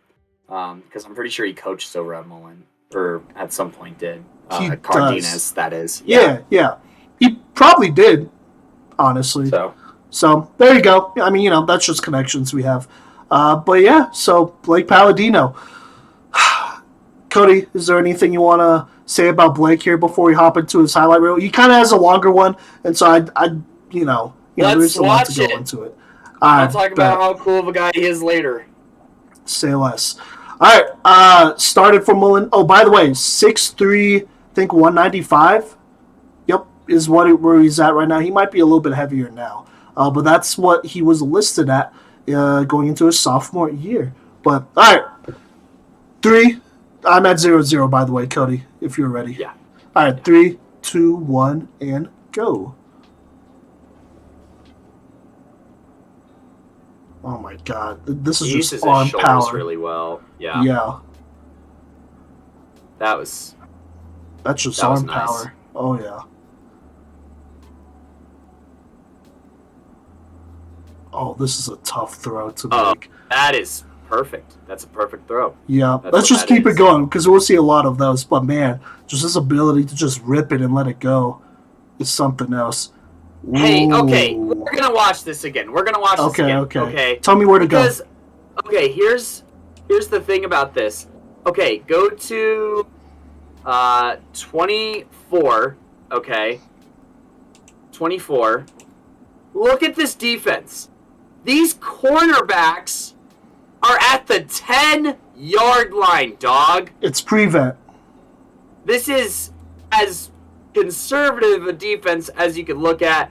You have this guy who's going to come help out with this over on the side, right? Like, I think this is Ralston Valley. They usually have a pretty solid defense, and one of their safeties plays for TFG. He's a good one. I mean, yeah, and he's good. So there's, oh my gosh, they're playing to not get beat. And Palladino just puts this in right before the safety because, I mean, this is just a great route concept, honestly, called by Mullen here, where this inside guy attacks the middle of this kind of cover two and gets him twisted.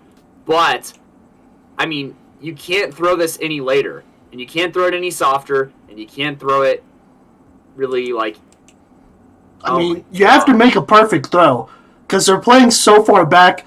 The amount of precision and power that he needs to put on this is hard to ask out of any quarterback. Not just a sophomore quarterback, but I'm just going back here. I mean, he has to wait because they're so far back. But when he decides to throw it, he absolutely rips it. And there's nothing this guy could do. I think you can see flames coming off of this ball because he just throws it so damn hard. This is a hard throw to make.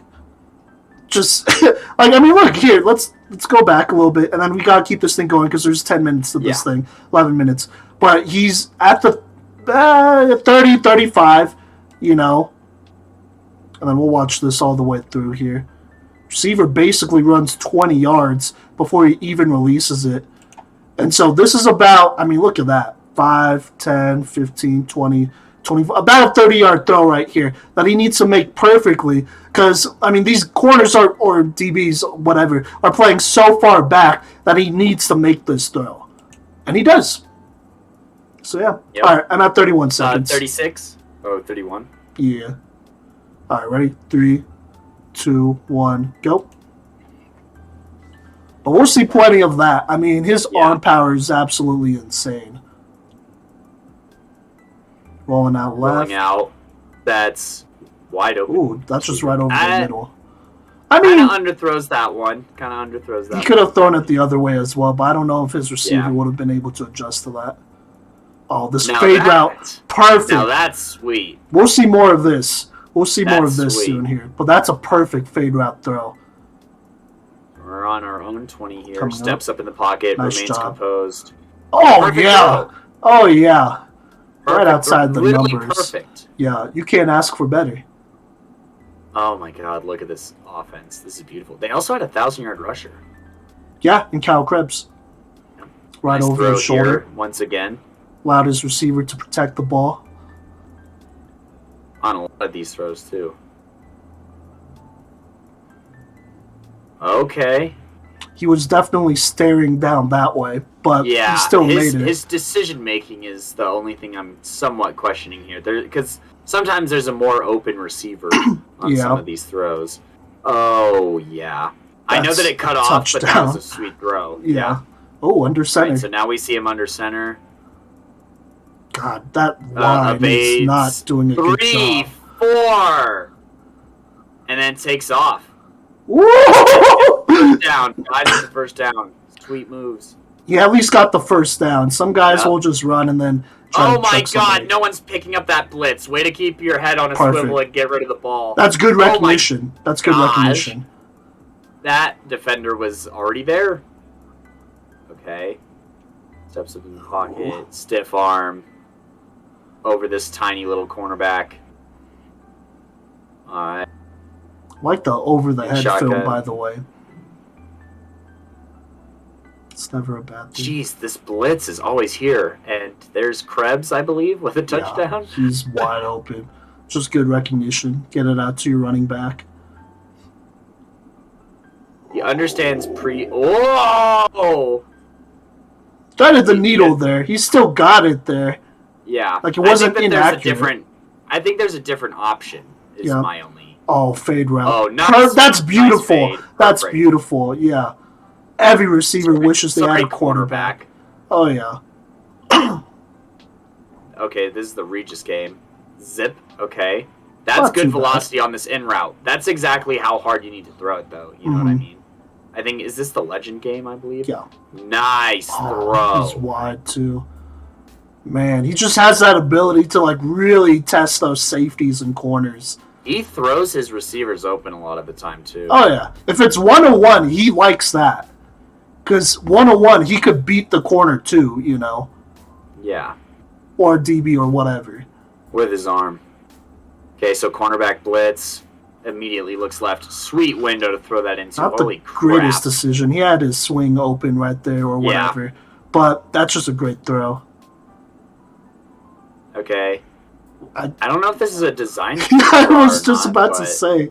I think that the pressure was just there. That's against Lakewood. I think that was a broken play. Way to hold on to that! That's a good nice. That's gosh! Perfect. Good fake there. Oh, RPO money, baby! Oh, look at this DB showing blitz and then going back. Nice. Zip. Velocity moment. His arm power is something else. It's elite. That's what it is. Oh, yeah, and watching it live, too, like, God, the snap on his throws are insane. He could move, too. Yeah. I don't know if this is the most efficient running. He's a little too physical for my taste. He could have a little bit better ball carrier vision. And I forget what injury he sustained, but he did get injured at some point during this year. Yeah. That's a good throw. His receiver wasn't going to get more separation than that. No. That was sweet. That's in rhythm. 3rd and 5, too.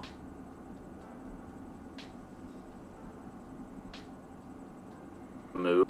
There you go. Okay. It seemed like he was waiting for him to get open.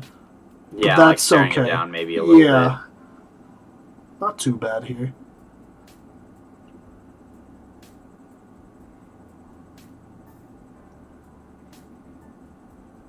Again, maybe he was looking at that sideline route and then came back inside. Yeah, I think that's what he was doing there. Yeah.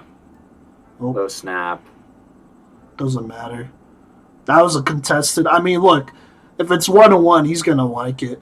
Yeah. I don't know what else he was supposed to do there. Ooh, a little bit more outside. You gotta push that outside. A little bit more outside. That's okay.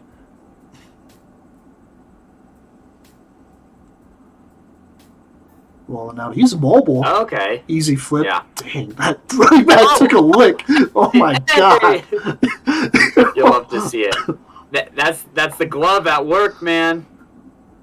Anyways, all right, down this left side. Almost gets the first down. I don't know if that was a designed run or what, but I think someone missed a block there, which is why he had to go the same way as his running back was going on that read option.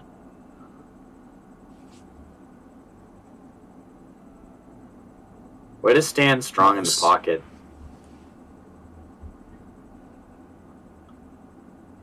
Pulls the RPO very fast to make a delivery here. Yeah, that's on time. This is something that is going to give me a little bit of a headache when thinking about decision-making skills, right? Because I don't think he always throws it to the right guy. Yeah, sit down. But on these RPOs, I really like his decision-making. You know what I mean? I mean, yeah, it's simple, right? Oh, look at that pump! That's a good job. Goodness, that was awareness. Sweet. Yeah. Oh! See, there's that decision making. Yeah. He could make it. The guy was in his face. I think that's where you see probably like some of the interceptions come up, is just having a little bit too much faith in his arm. Yeah. That's normally what it is with people with absurd arm power. Yeah, he's a young quarterback, though. He'll get it figured out. That's a nice job by the receiver to come up for that, too. Yeah, to come back to the ball. Yeah. How did this Mullen team not win like 7 games? They had a pretty tough schedule, to be fair. Oh, beautiful. Dang it! You need to get. I don't know what else. Oh my god! Catch the end deal. my life. Oh my Dang, Lord. don't. We'll get demonetized, Cody. It You can't say that. We'll get demonetized. Oh, I'm going You need to to be catch upset. it. That was such a great ball, though. Like, you could see the safeties coming up on it, and he just let him down on the rope.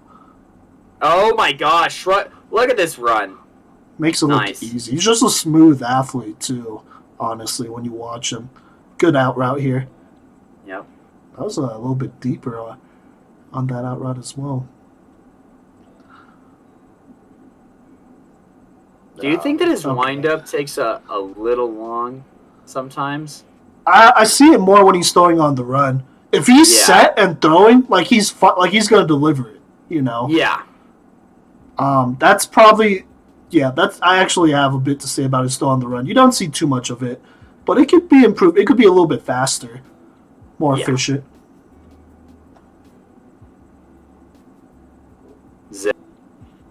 Nice little short game here. Gosh, his receiver should just ran like 30 yards for like 0 gain. Ooh, nice little swing route. Hey, that was a nice block by the receiver, though. Ooh. Blocking is a part of my scale, so. Yeah. Well, yeah. Nice catch. Nice. That was in rhythm. He does such a great job of knowing when to stand like tough in the pocket and when to move. You know what I mean? Oh yeah. He's like Cam in that way, in that sense of knowing like when should I take off and I can still deliver this even though I'm getting hit. And that was kind of a tough throw too. Oh, dang it! That was a good throw on the run. I love being a receivers coach. I love being the receiver guy. It doesn't make me cry ever. Ooh. That wasn't too bad. Dang! This receiver got knocked around, but that was a good delivery there. One of my favorite pastimes, pinball. Oh! I thought he was going to go with the deeper guy there. I thought so too. That's a tough throw to make about it, though. Across the body. Oh, that cornerback fell down! Oh! That's a good route. Good job, bud. Good delivery. Oh, Lord. Nice. Okay. I like it because he didn't push him too far into the flats where there was 2 people for some reason. Mm-hmm. Catch the ball the first time. That's all right. Oh, safety blitz here, it looks like. It's linebacker some sort blitz of here. Blitz. Yeah. They only rush 4. Oh. Okay, that's a great throw, but don't ever do that again. He floated. There were better options there. No, great timing, throwing it to his receiver before the receiver even knows that he's open. I like it. Legit. That sounded really sarcastic, but I'm serious. That's high football IQ. Okay. All right. That was pretty good. Not gonna lie. Here, let me restart. There's a lot to think about here. There is a lot to go over. All right, Blake Palladino. We also saw him basically at everything these last 2 months. TFG tryouts, Ducks tryouts, Ducks versus Ambush scrimmage from last week. Ambush being basically that Mountain Vista squad, and then Ducks versus TFG. I do want to throw out some facts out there real quick. With the Ducks tryouts, I mean, he was on point. He was great. With TFG, he was somebody that, Cody, you and I both talked about as somebody who really stood out, you know, and we were both surprised when he wasn't brought on. I think they opted for kind of an older quarterback there, which is fine. You know, they're going to do their thing there, get a quarterback with a little bit more experience. But Blake here, he did get an opportunity, joined the Ducks, shined with them, made every throw in that tryouts. And then against Ambush, I mean, he was dealing, you know. Oh my God, I wished I saved that picture and had it for this live stream, because I would definitely just throw it up there. But it's that picture of you, Cody, where your hand is on your head and you're like this. I don't know who caught it, but somebody on the Ducks sideline caught a picture of you and me. I did not look impressed, but Cody looked like it was the greatest thing of all time, which it probably was. We have that throw on the drive, right? We do not. I looked for it. You're kidding. Yeah, I thought we did. But basically, Blake Palladino, he let go a very easy 60-yard touchdown throw. I think it was I want to say it was a seam route because the receiver beat the safety out, and the safety was kind of the one that was caught lacking there. And Blake just threw it up there to our guy. He's that Pomona player, by the way. Is that McCombs? Yeah, I want to say so. And he just goes up, and I mean, it's a beautiful throw, right on the money. I mean, Blake's just standing there, and he just lets it go. It looks real easy. And so there's that 60-yard touchdown throw. Made a couple really easy short touchdown throws as well. I caught one to McCombs, I want to say, as well. It was a nice diving one. And so he was just on top of it. Against TFG, I mean, he was leading drive after drive. I'm pretty sure he scored on them pretty much every drive, at least that I saw on the side of the field I was on. Had a couple really nice fade routes, had a nice throw where kind of had a corner near the front of the end zone. He lofted it right over the corner to a receiver that was in the back of the end zone. I mean, he was dealing. You know, Blake Palladino has been on fire. Also, Blake, if you're watching this, I definitely high-fived you way too hard after that touchdown throw. That's a money maker. So, I mean, I'm sorry, but I was like, golly, what a throw. Because that, first off, great drive, putting it together. And then second, just finishing it off with such a strike. Like, oh my God, I can't think of many quarterbacks that can make that throw outside of maybe Braden Dorman here in Colorado and probably James O'Reilly and some other guys. But for an underclassman to deliver it like that, you know, in that kind of window, that's nasty. You know, you don't see that every day. You know, you just don't. So there you go there. Cody, do you have any other comments you want to make about Blake here as far as you know, what we've seen in person and whatnot, seeing him throw against a coverage and whatnot, while I make my grades here for Blake? Yeah, go ahead and play the highlight reel as you're doing your grades. Yeah. And yeah, you know, overall, Blake Palladino, like Simon said, that isn't somebody that we really watched during the regular season.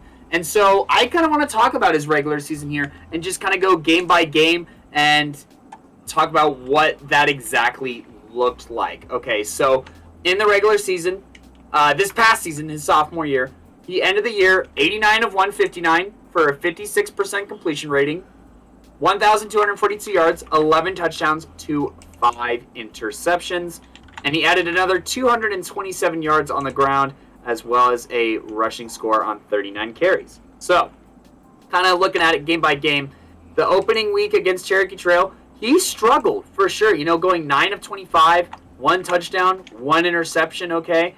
And, you know, they lost that game by 11 points. But the second week, you know, this was one of the biggest upsets of the regular season, I want to say, is them pulling out this win over Legend. And Blake was... This is his highest QBR all year. With 147.4 QBR, he went 13 of 17 for 173 yards and 2 touchdowns.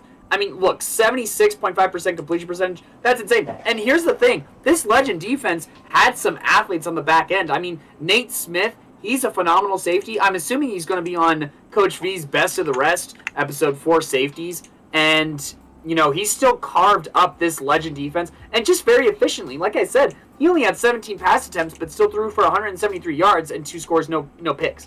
So that's a lot to be happy about.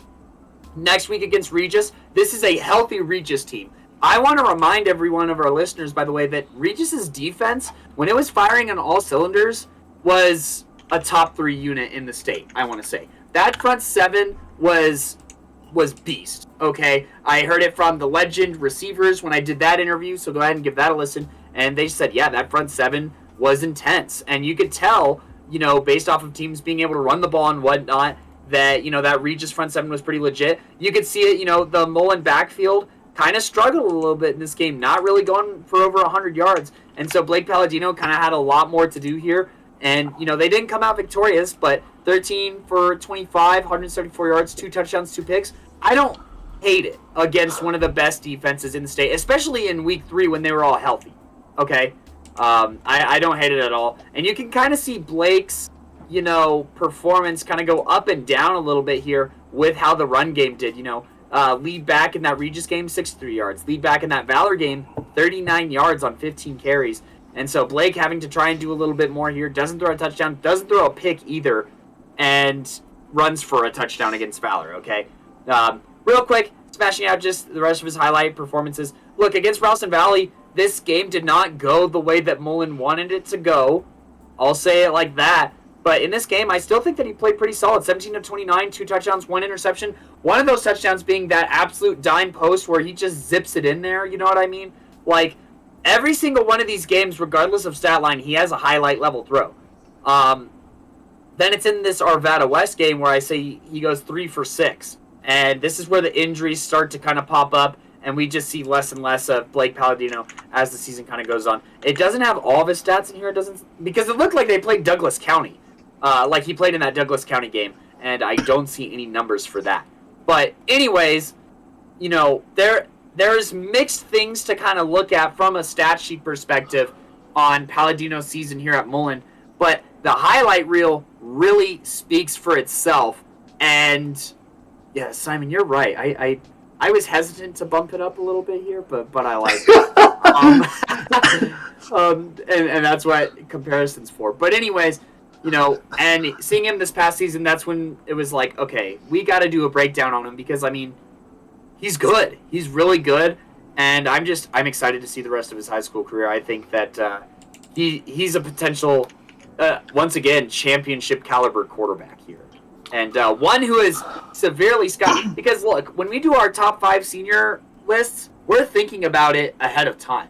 Like, Simon and I already kind of have, like, a rough draft in our head of what the class of 23 top 5 senior quarterbacks is going to look like. We already have a rough draft of the class of 24, which I believe Palladino is in. Mm-hmm. He's a 24 guy, yeah. Yep. And we already are kind of thinking of what our 25 guys can look like, and even 26, because, you know, we do watch that middle school bowl.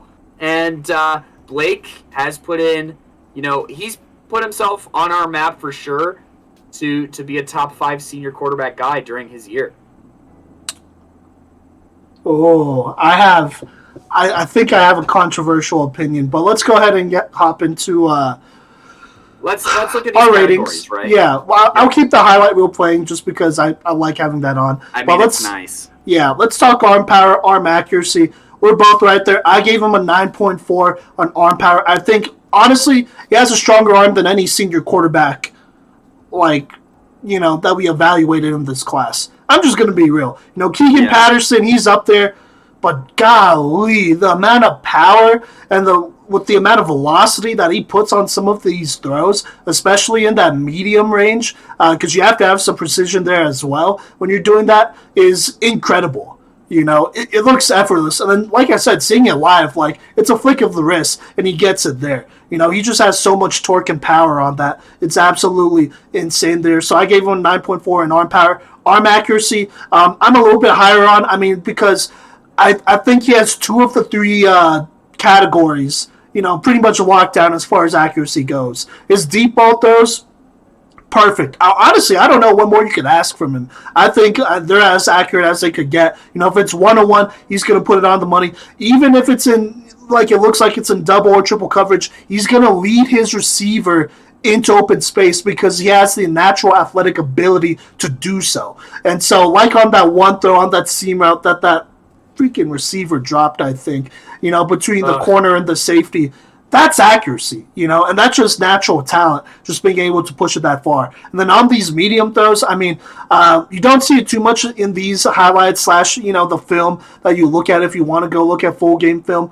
But looking at some of his, you know, 7-on-7 stuff and, you know, the stuff we've been in, man, he is dangerous in that medium game there. Like, he really does pick apart defenses, and you see it in some of these highlights as well. But man, is he surgical with it. Like, honestly, even if it's not the right throw and the situation is like 3rd and long, he's gonna make it happen because he can. You know, and you don't see that every day. When it came to evaluating a lot of quarterbacks that we've been doing these last couple weeks, whether it's senior quarterbacks or Beckham Kritza or DJ Bordeaux, I would say Blake Palladino is the most lethal when it comes to medium throws. Like, you might think you have him in 3rd and 20, but you really don't until the ball is batted down. Oh my God, here's that throw. Until the ball is batted down and the play is over. I'm looking away. I can't. But he's just so good. God. You know, he's just so good. And a lot of that is just his arm power. I mean, he's just gunning it into tight spaces there as well. That's a very late hit, by the way. That did not have to happen. But anyways, Cody, you have similar ratings. You want to talk about that as far as arm power, arm accuracy goes for Blake here? Yeah, so arm power I have at a 9.5. Once you just, once again comparing it to the senior quarterbacks, I do think that it's stronger than any of the senior quarterbacks. Even from time to time, you see, their arms kind of run out of juice, which could be a usage thing, but I mean, Yeah. he's just so dang strong, and it's just like watching some of these wide receivers catching these passes. It like secondhand hurts my hands. You know what I mean? Like there is velocity on this ball, and like they're catching it with their hands because I know Cardenas holding them to that accountability, but damn, like those fingers are sore from some of these passes, and you don't want to jam your finger when Blake Palladino throws the ball because he'll probably break your finger. It won't be a jam; it'll be a break. Moving forward, arm accuracy. Really impressed with his accuracy. There are just some plays where I'm like you could have put it in a slightly better spot. But I mean, an 8.6 for arm accuracy is still elite arm accuracy. So I'm not too upset about it. Simon, did you talk about timing on throws? I've no. Got lost you could talk about timing real quick. Go ahead. I mean, our timing on throws is only basically different by a 0.2. Yeah. I think it's very good.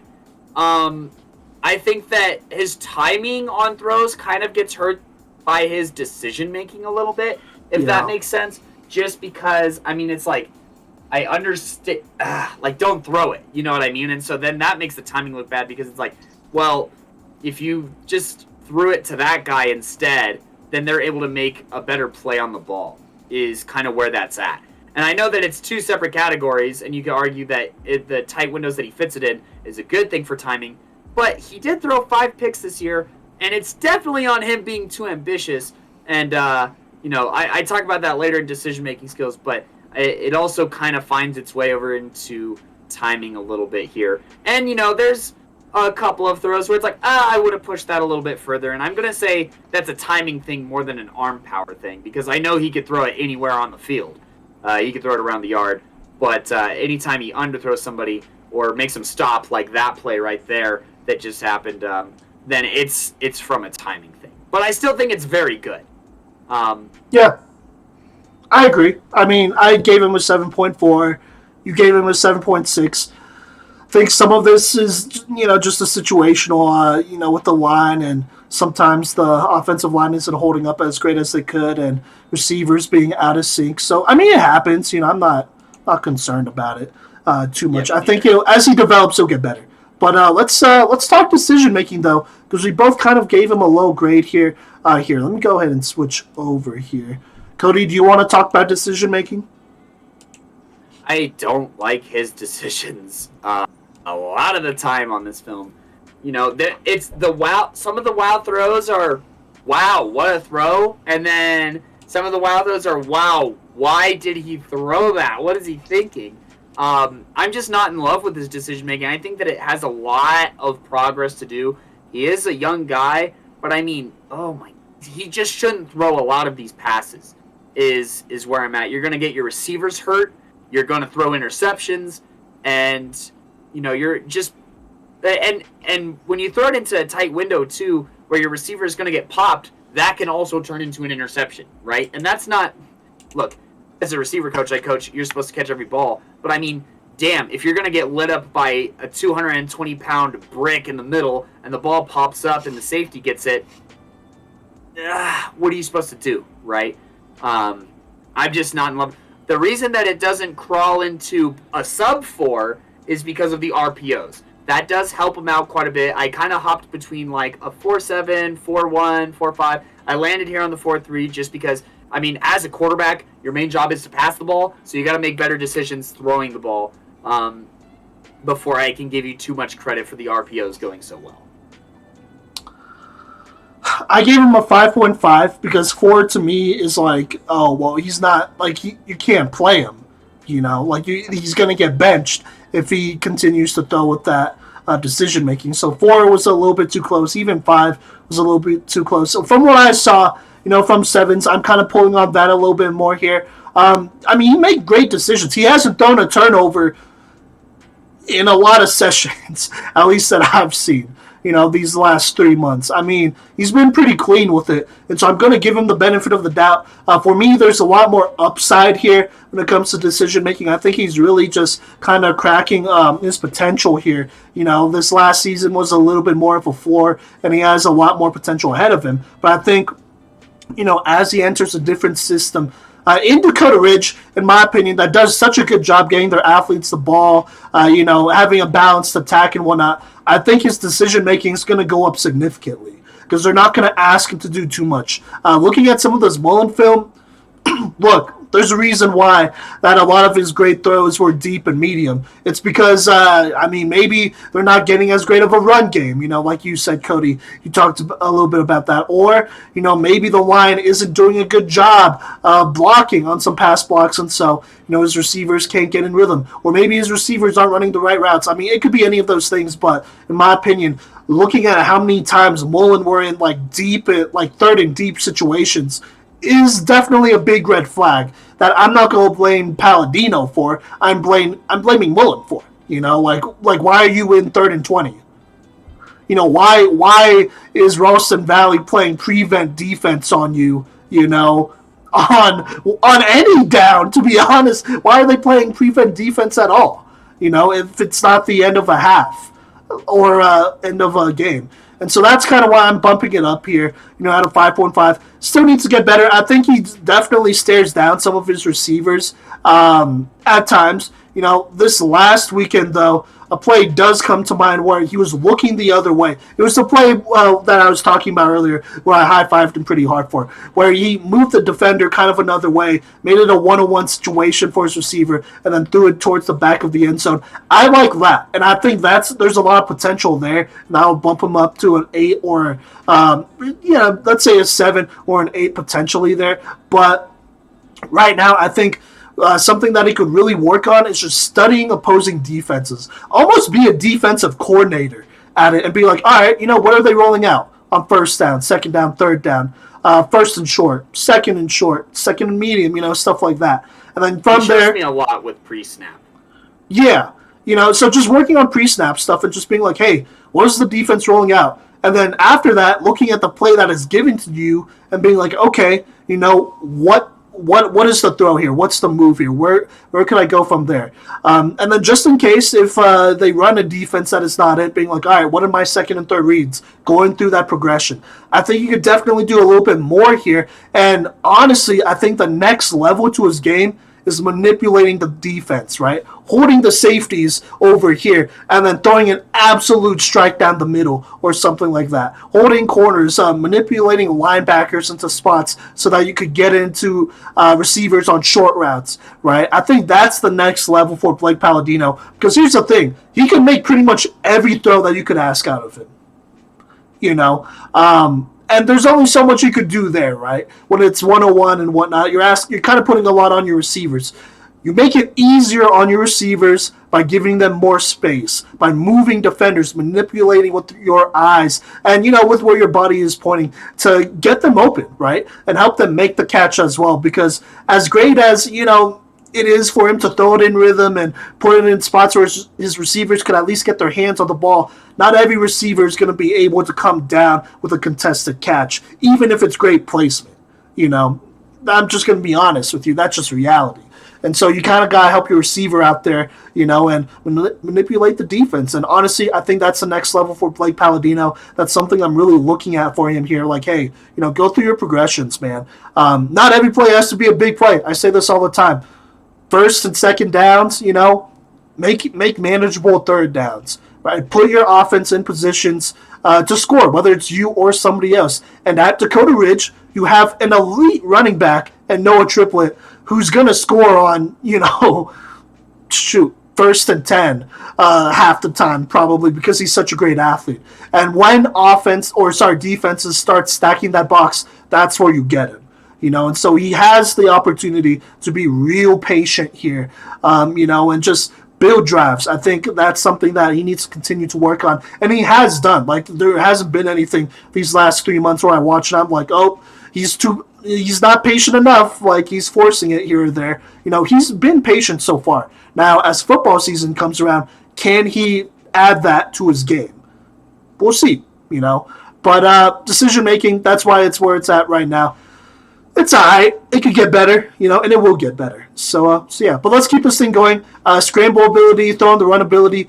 I gave him a 7.2 and a 6 in that, respectively. Cody, you gave him a 6.9 in Scramble, 6.2 in Throw on the Run. I mean, he's a good athlete. I think the only thing that kind of concerns me when he's scrambling is that lowering the shoulder. You don't need to do that all the time. If it's a first down that you absolutely need to get, or a touchdown, yeah, go for it. Other than that, get the yards you need, get out of bounds, right? Or slide, or whatever. I wouldn't say he's exactly like the most elusive. Like Cam Coop, I think is significantly more agile than he is. Top end speed, they might be the same though. So that's where I'm at there. On the run ability, I think this is one of the few things I want to see him work on as well, outside of decision making. I think I would like to see him throw on the run more, off platform, stuff like that. When he sets some those, he's great, but I'd like to see his improv skills develop a little bit more here as time goes on. Don't make it a habit now. Setting and throwing is great, but on the run, I think I need to see a little bit more here. He could be smoother.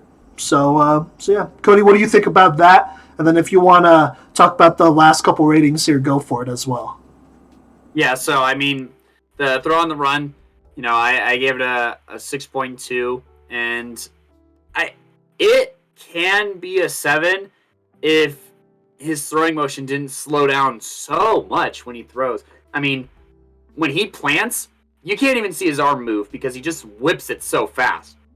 When he's on the run, you can see the entire motion like it's in slow motion. Which, I mean, it is what it is. So just working on it and just, do the same thing when you're on the run or when you're planting, honestly, as far as with your arm. Scramble ability, I think that he's very capable. He's pretty fast. He just looks a little clunky. That's the only thing stopping me from giving him a 7 is I think that he just looks a little clunky sometimes. So, maybe a little bit more body control, run a little bit lower, look for more jukes, cuts, spins than trucks as well.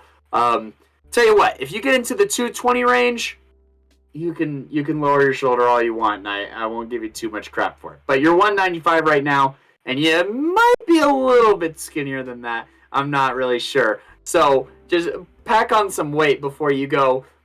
Use a stiff arm, right? Go and do some weights and then throw somebody's face into the dirt rather than put your shoulder into their chest. It's more satisfying anyway. So there's that. But talking about the last few things, frame size. I initially gave him an 8.8 because, I mean, at 6'3", 195, that is pretty close to prototypical. However, I did take a couple of points away because I don't know if it's just the season or whatever, but maybe he's a little bit skinnier. But also durability, too. That is also a part of frame/size, and he did miss some games. And, I just had to take that into consideration. Any missed time from health, that will impact your frame/size. That's why, Jojo Roy, who has a very solid next level frame, he did drop to like a mid-7 because, I mean, he had injury and usage issues. So, whether they're asking you to, because, I mean, you're Blake Palladino, right? If you throw, 28 touchdowns, you can afford to slide sometimes, okay? This isn't every high school quarterback, by the way. A lot of you high school quarterbacks, you got to earn the slide. But Blake Palladino, I think that, he's somebody that you want throwing out of the pocket a lot of the time. So, when you do run and take off, not only do you not have to lower your shoulder and you can look for jukes, cuts, or just running out of bounds, but you can afford to slide if you've picked up enough yards. So just keep that in mind for frame and size. Pocket awareness, he is very good at identifying the blitz and feeling the blitz before it's there. He's not even, there's a lot of cornerback blitzes, by the way, on this film, which is really interesting as far as the competition and defense that he faced. But he's never looking at the cornerback who blitzes him. You know what I mean? He's either looking past him where that route is going to be open, or if he knows that a route isn't going to where the blitz is, he's looking to the other side of the field. You know what I mean? So he does a great job of feeling that and identifying that, so that's why his awareness is at an 8.2 for me. I think that it's very, very good. And then his pocket movement, once again, kind of like just his scramble ability, I think that it looks a little clunky sometimes. but he escapes when he needs to, he steps up when he needs to, and he keeps his eyes downfield when he needs to. Simon, you are 0.1 higher than me on awareness, but you're 0.5 lower than me on movement. Do you kind of want to dive into that a little bit? Yeah, I like the movement for the most part. He has good footwork there. I would like to just see him deliver more from the pocket, though. I think there are times where he like climbs that pocket and then just scrambles, which is fine, But keep your eyes downfield, right? I think that'll go up a lot more after this season. Just continuing to work in that pocket, maturing as a player, when things are going crazy around you, still knowing what the routes are and where your guys are still going to be despite what's going on, with you and up front. And so I think he will clean that up there, but there's definitely potential there. I mean, he climbs the pocket well, and honestly, with his arm talent, like, he doesn't need to have the cleanest pocket to make the throw. I mean, it comes down to toughness partly, and he's taken some licks here and still delivered it. And so, hey, stick in the pocket, take a step up, reset, your base and all that, and then deliver the ball, right? I think you'll get better there. But honestly, other than that, pretty much agree with everything you say here. Like his awareness. I mean, he knows when the blitz are coming. There are definitely, I could probably actually, I'm going to bump it up, actually, because there are definitely a couple of plays where I'm watching and I'm like, hey, he's reading that it's about to be a blitz. So he knows where he's supposed to go here with the ball. But also, he's keeping in mind, like, hey, like, I need to buy myself maybe a half a second extra, maybe fade out this way or move up in the pocket or whatever so that he can have at least the opportunity to deliver that throw. And so those are some of the little things I like. That could maybe go under decision-making if you really wanted to. But regardless, at the end of the day, he has a 76.5 rating as of right now. Cody, you gave him a 75.6, so pretty close here. Surprise, surprise. Yeah, I mean, really, like, no big surprises. Go. Yeah, no big surprises here. I'm just gonna say this though. Here's where I'm at. I know this is typically probably a 3-star rating, but I would say right now Blake Palladino is definitely a 4-star guy. I think go ahead and put him out there with just have him go 101, throw for throw with quarterbacks not only in the state but in the country as well. I think he would come up with a lot more touchdowns than people think. And I think he's legitimately a 4-star guy. I think some of the things he does are just things he could do because he's just a superior athlete and thrower of the football than other people. And I'm sorry, I could coach up, players and whatnot and be like, hey, you could work on mechanics and stuff like this. You could rep this out 1,000,000 times. But some guys just aren't going to be as good throwers as Blake Palladino. And that's life. It's unfair, but that's just what it is. Everything we're dinging Blake for is pretty much everything outside of his physical ability. Because honestly, I think he has all the ability in the world to make every single throw. Maybe some of his short routes could have better timing and whatnot and be better placed and all that stuff. But other than that, like, he could tear you apart if given the time. If you give this kid a consistent 3 to 4 seconds, he's going to throw 400 to 500 yards on you. Straight up. Assuming, he's making the right reads and all that, which is kind of a big ask, but that's just kind of where I'm at. I believe Blake Palladino is a 4-star quarterback. I haven't looked at too many quarterbacks here in the class of 2024, to compare him to, but I just have the belief that if it comes down to straight up competition, hey, can your quarterback go throw for throw with Blake? I think Blake will win most of the time, honestly, especially in red zone. That little fade route he throws is beautiful. That is something that I tell every quarterback, like, hey, get a beautiful fade route throw. Get a go-to throw that you could go to in the end zone. Like, if it's one-on-one with your receiver, master that throw. Blake has mastered that throw for the most part. Not only do we see that in sevens, but we saw that in his film throughout the season as well. That's dangerous. Some guys, they don't quite master that like he does. And so that's why, in my opinion, he's a true 4-star guy. And then even moving forward, I mean, you have Blake Barnett, right, Cody, who's a class of 2024 guy. I would probably rather have Blake Palladino, in my opinion, because I think he's a better passer. I think he's a more lethal passer. when you really ask him, to do it. I think Barnett's probably a better athlete, bigger probably too. I think he's like 6'2", 6'3", 200, right? And then faster and all that. But I think Palladino, as far as, upside goes, I think he has a lot of it. So, yeah, Cody, what do you think about that? And then what do you think about his future here, his outlook here, especially considering he will be at Dakota Ridge? I think that's basically a done deal. So, I'm not going to jump to Blake versus Blake quite yet and choose a winner there. I mean, it's tough to look at, especially looking at, just the way that the teams both operate that they did this past season. I mean, Barnett is a state runner-up quarterback who made some mistakes in the championship game, as a lot of young quarterbacks would. But hopefully we get to see a matchup of the two. Honestly, that's really what I'm rooting for is a DR versus Erie game. But anyways, which is what I chose for the 4A state championship and was denied because those boys at Chatfield, them tough. But anyways, Palladino here. I love his upside. Love his upside. Like you said, you can't coach athleticism and physicality and all of those, tools at his disposal. The biggest thing holding him back right now is just going through reads. And I love that he's doing 7v7 with the Ducks. And he's going to be traveling, to some places in the Midwest and going against competition. I think that 7v7 is great development for quarterbacks, honestly, as far as going through reads, because, you're not looking at a defensive line. You are looking at coverages. You're looking at pre-play. You're looking at, your matchups as well and identifying all of that. And I think that just constant practice with that, with, a plethora of athletes, mainly from the, kind of, what am I looking for? Like West Littleton area, basically. And, like Arvada area is, that kind of west before you get into the mountains area of Colorado. That's a lot of the Ducks team.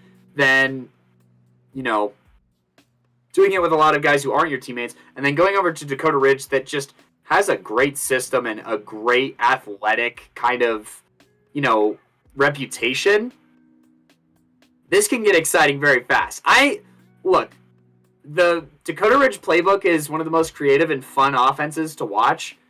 And that's with a D2 guy in Adam Graves. That's with, was Ben a D2 guy as well, Simon? Or was he a D3 NAIA guy? Honestly, I'm not sure. But, he wasn't a D1 guy. Similar level. Yeah. Palladino is a D1 guy, upside-wise. And so, as long as he takes advantage of the situation that he's put in, and, he studies film and he goes through his reads and progressions, he'll be all right. But he's got to get that classroom homework decision-making down before he jumps up to a 4-star guy for me. What about his decision-making in 7-on-7? I think it's promising. It's very promising. All right, okay. Fair enough. But it's really hard to overlook what happened in the pads, too, to be fair. It's kind of, his decision-making in 7v7, I don't think, is enough to make me forget. His decision-making has to make me forget about what he was doing at Mullen. Sure. So. That's fine. He's a young quarterback. We're tough. We're tough on him. We're tough on all these Colorado players because we want them to get better. We'll tell you how it is.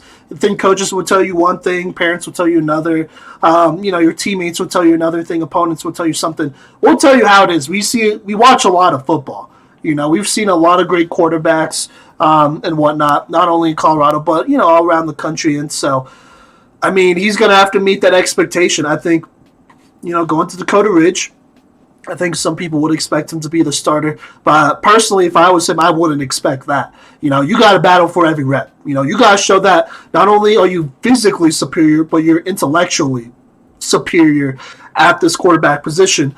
And that you can lead the team, ultimately, because that's what a quarterback does. You got to be good at all those spots, or at least be working hard at all those spots. And honestly, I have a lot of faith in Coach Woj out there. They know we have a lot of love for him. Honestly, one of the best, if not the best coach. Well, okay, maybe not the best coach in Colorado. That probably goes to Creek's head coach there. But he's definitely up there, So we have a lot of respect for him. We trust in their system to develop quarterbacks, to, surround them with great athletes, to work with what they have, to scheme well against defenses. And I think for Blake here, man, I mean, look, we know we could deliver the ball, like we've been saying.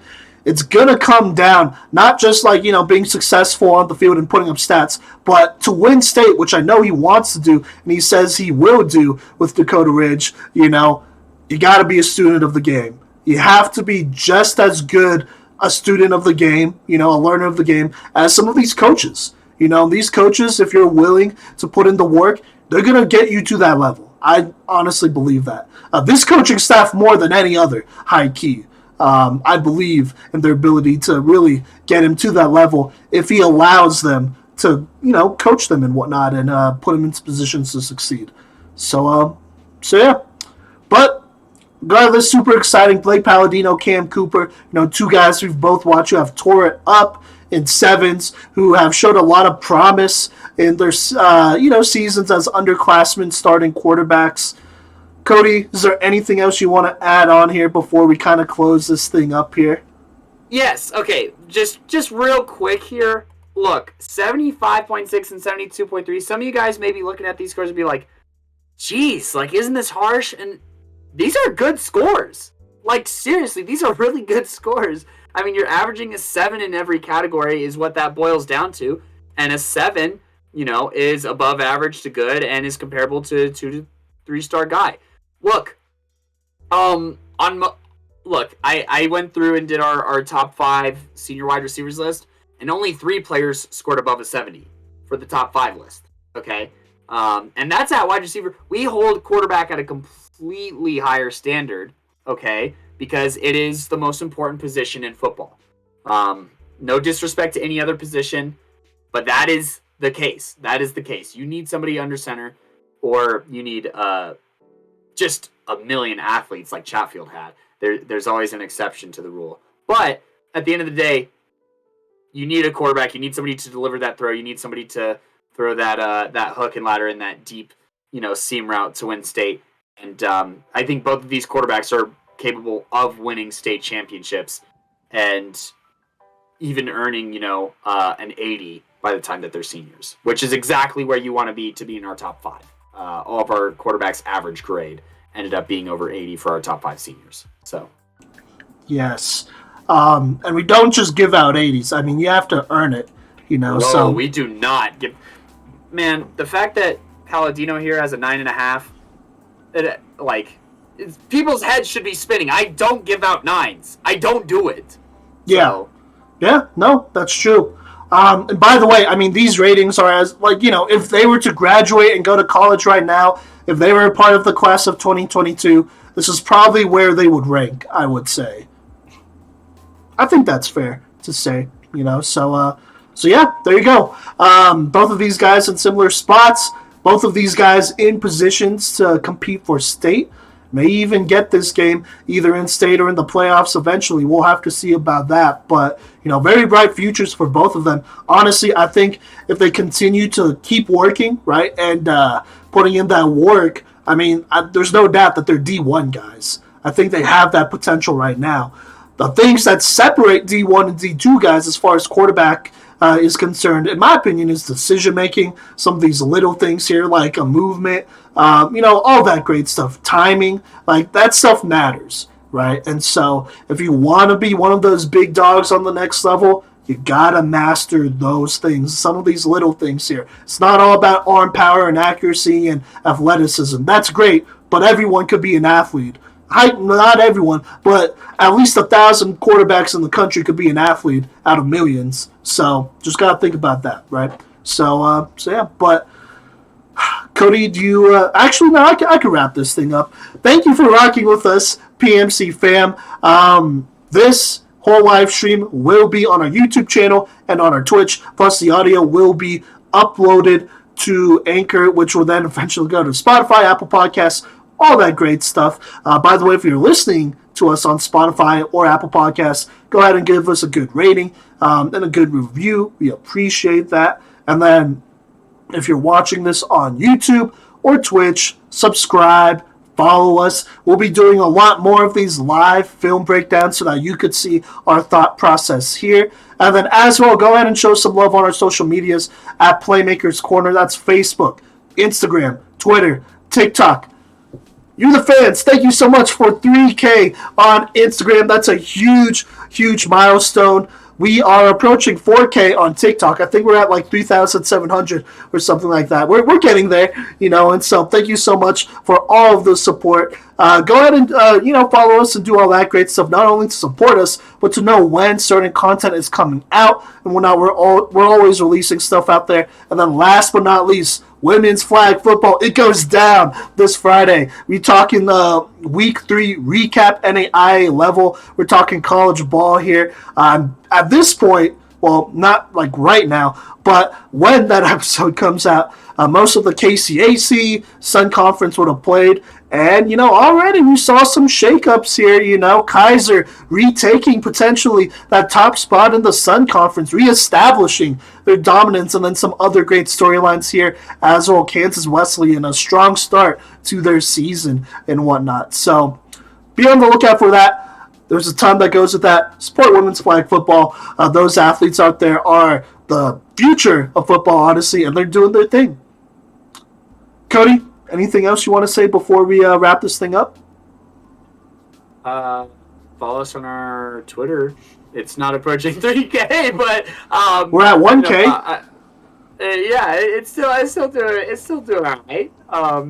And Twitter's my favorite, so I love going on there and liking and retweeting your guys' content. Anytime you tag us, consider us a resource to like and retweet it, because colleges look at our page, and any way we can put athletes on, whether it's covering women's flag football, high school flag football, or Colorado high school football, that's what we're all about.